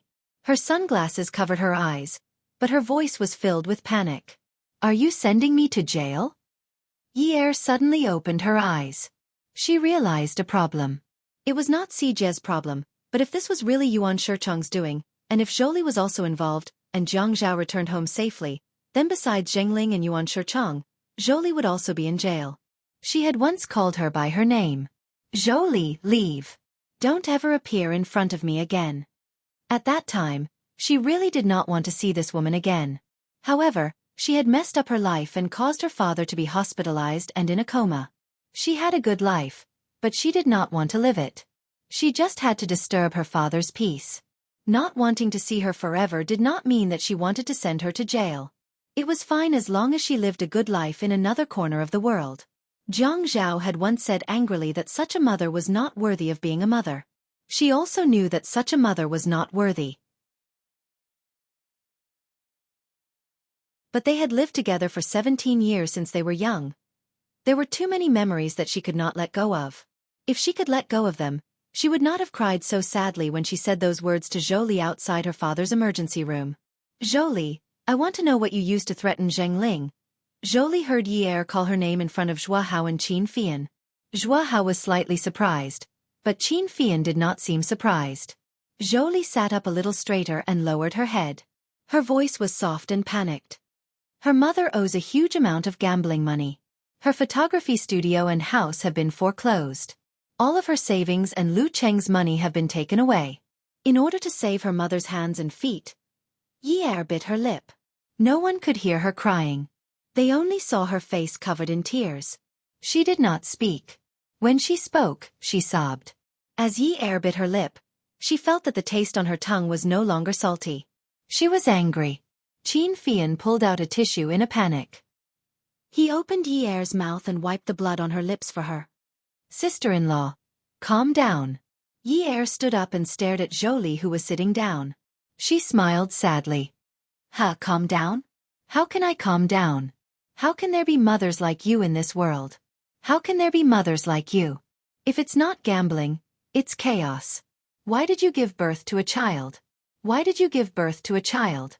When you gave birth, why didn't you strangle the child to death? This was what Yi Er was thinking at this moment. She thought about why Zhou Li didn't just strangle her to death back then. In order to save her mother's hands and feet, Zheng Ling chose to betray her friend. Even if her mother ruined her career and family beyond recognition, she could only be used by others. Because there was no time to think of a solution, there was no extra. She had so much time to think of a solution. Even Lu Cheng's money had been taken away. What kind of mother was she? And this mother of hers was even more ridiculous. Her son and daughter could have lived together without any worries for Wu Yu, but she had to destroy it for her own selfish desires. She destroyed it so naturally. With just a sentence, I have my reasons, she completely destroyed it. Ever since Zhou Li was scolded by Yi Er last time, she felt guilty every time she thought about it. She did not even dare to look Yi Er in the eye. When Yi Er said such heartbroken words, she could not help but cover her face and cry. Yi Er, I didn't want things to be like this either. I've said so many times that I only want Si Jie's custody. I only want Si Jie's custody, but you refused to give it to me. If you had given up Si Jie's custody earlier, none of this would have happened. Are you blaming me? Yi Er's smile was full of pain. Qin Fian kept rubbing tissue on Yi Er's face. Then he pressed down on her shoulders and asked her to sit down. Logically speaking, he and Zhua Hao should stay away from such family matters, but he felt that Yi Er was family. Zhou Li's actions were not family. If a family member was bullied, what would they do? All he could do was to stay there in silence. You should have told me earlier why you were so insistent on snatching Si Jie's custody. If you had told me clearly, I would have considered it. I would have tried to find a compromise to resolve this matter. But have you told me anything? You didn't. From the beginning to the end. You lied to me. You lied to me, and you still blame me. Other than saying that you have your reasons, what else did you say? You hid so many things from me. Who can you blame? Yi Er's agitated voice became louder and louder. The originally quiet tea room suddenly became a tea house. Zhua Hao immediately got up and asked the waiter to bring a screen to block the scene of the quarrel. He also instructed the second floor not to arrange for anyone to come up. Zhou Li was stunned for a moment. She immediately ran over to Yi Er, who was sitting opposite her. She grabbed Yi Er's hand and said, Yi Er, tell mommy. Tell mommy. Do you want to send mommy to jail because of Jiang Zhao? Do you want mommy to go to jail? Ha! Zhou Li took the glasses off her face. Yi Er saw a shocking scar on the bridge of her nose and around her eyes. It was already very swollen and badly bruised. When she frowned, Zhou Li suddenly knelt in front of Yi Er and sobbed. Yi Er, don't send mommy to jail. Mommy promises that it won't happen again. Yi Er, I beg you. Don't send mommy to jail. Mommy loves you very much, very much. Yi Er hated it when Zhou Li knelt in front of her. She hated it. Zhou Li knelt down and kept saying that she was her mother and that she loved her. She kept reminding her that the person who knelt on the ground and begged her was her mother. God had played a big joke on her. It was said that fate was arranged by God. But one day, when someone asked her who she should save when her husband and mother fell into the river, should God come out and tell her what she should do? Yi Er realized that she was a useless person. Previously, she had already cut ties with Zhou Li and said that she would never see her again. But from the moment she saw this woman today, she could not calm down.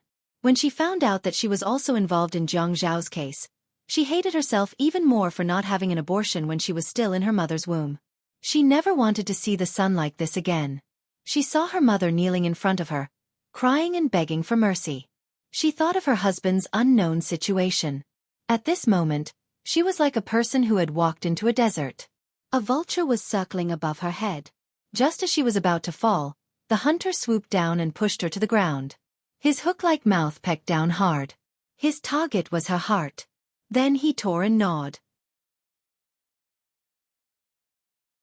She lay on the ground and watched helplessly as her body was gnawed into a bloody mess. Qin Fian gave Zhua Hao a look.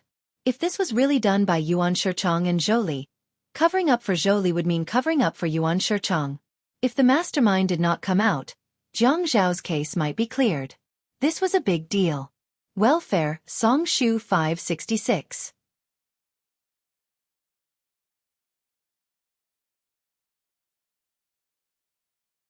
Chapter 680. Zhua Hao knew that Qin Fian did not like to argue with women. At this moment, he strode over and used his strong physique to pick Zhou Li up from the ground. Aunt Zhou, you should be thinking about how to explain yourself instead of begging sister-in-law. To put it bluntly, my brother was wronged in this matter, but Yuan Shichong was not. If Yuan Shichong is not found out, my brother will be wronged for the rest of his life. Not to mention the small matter of losing his official position, that 9-carat diamond is enough to sentence him to a very heavy sentence. Yi Er finally came to her senses after hearing Zhua Hao's threatening and reminding words. Nothing must happen to Jiang Zhao. Nothing must happen to Jiang Zhao. If Jiang Zhao collapsed, not only would she lose her pillar of support, the entire family's pillar of support would also be gone. Yuan Shichong should go to jail. If he went to jail, no one would come to snatch her brother away. She did not care about those rotten relationships. She only knew that Si Jie was her brother from the moment he was born. They had been together for 10 years. From the first time she taught him to call her sister, this brother was destined to be hers. Yi Er swayed her body and turned to run away. Qin Fian chased after her and asked Zhua Hao to restrain Zhou Li. Zhou Li shouted for Yi Er. When Yi Er heard Zhou Li's shout, she ran even faster. Qin Fian chased after Yi Er and pulled her to the side of the car. He took out the key to open the car door and pushed her into the passenger seat. He sat in the driver's seat and said, "You have to face it sooner or later. Why are you running?" Yi Er leaned on the dashboard in the passenger seat and cried uncontrollably. Qin Fian was a little moved by the sadness in her sobs. It's a little cruel. I don't want to face it. Sister-in-law, but you are my brother's wife. You are the granddaughter-in-law of the Jiang and Qin families. It's not that we want to teach you to forget your mother after you have a husband, but you clearly know who caused my brother to become like this. My brother did not do anything to let your mother down. You have to be fair. Yeah. She was still leaning on the dashboard and sobbing as she said, I know, Fian, but you can't understand how I feel now. How could she share such feelings with others and let others understand? How could he empathize with someone who was not born in this situation? Qin Fian nodded. Yes, I can't understand because this matter didn't happen to me. Because I have a deep relationship with my brother, but not with Zhou Li. You, my brother and Zhou Li, but you have a different relationship. But I'm sure you know this is different. It is not that I want you to dism's words. Not I too. It's not to disown I. If it I. To I. If to. Li to it. To be a. Yi kept sobbing as she said, I know. Pain is inevitable. Now you have to understand that if my brother can't be countered, then he really did take bribes. Sister-in-law, I'm not trying to threaten you, nor am I trying to use anything to pressure you. Think about it yourself. If my brother goes to jail, it won't be good for the whole family. Let's just talk about Uncle Yun and Si Jia. If Zhou Li is fine outside, will she treat them well? She can't be as dedicated as my brother. After a long while, Yi sat up and sighed. Fian, don't say any more. Help me deal with this matter. I won't get involved, okay? But if Zhou Li is really an accomplice, can you consider? I'll think of a way. Thank you. Because of Zhuang Yichen's intervention, Zhua Hao, and Qin Fian's help, as well as Qin Rongfeng and Elder Zhang's secret help, Yuan Shicheng and Zhang Ling were interrogated and investigated. Zhang Ling confessed, but said that this matter had nothing to do with Lu Cheng. She had been cheating Lu Cheng of his money to pay off her mother's gambling debts. What was even more surprising was that Yuan Shicheng also insisted that this matter had nothing to do with Zhou Li. He said that he didn't know anything about it. Zhou Li even got slapped a few times for defending Yi Er. When Zhou Li found out about this, she cried until she fainted.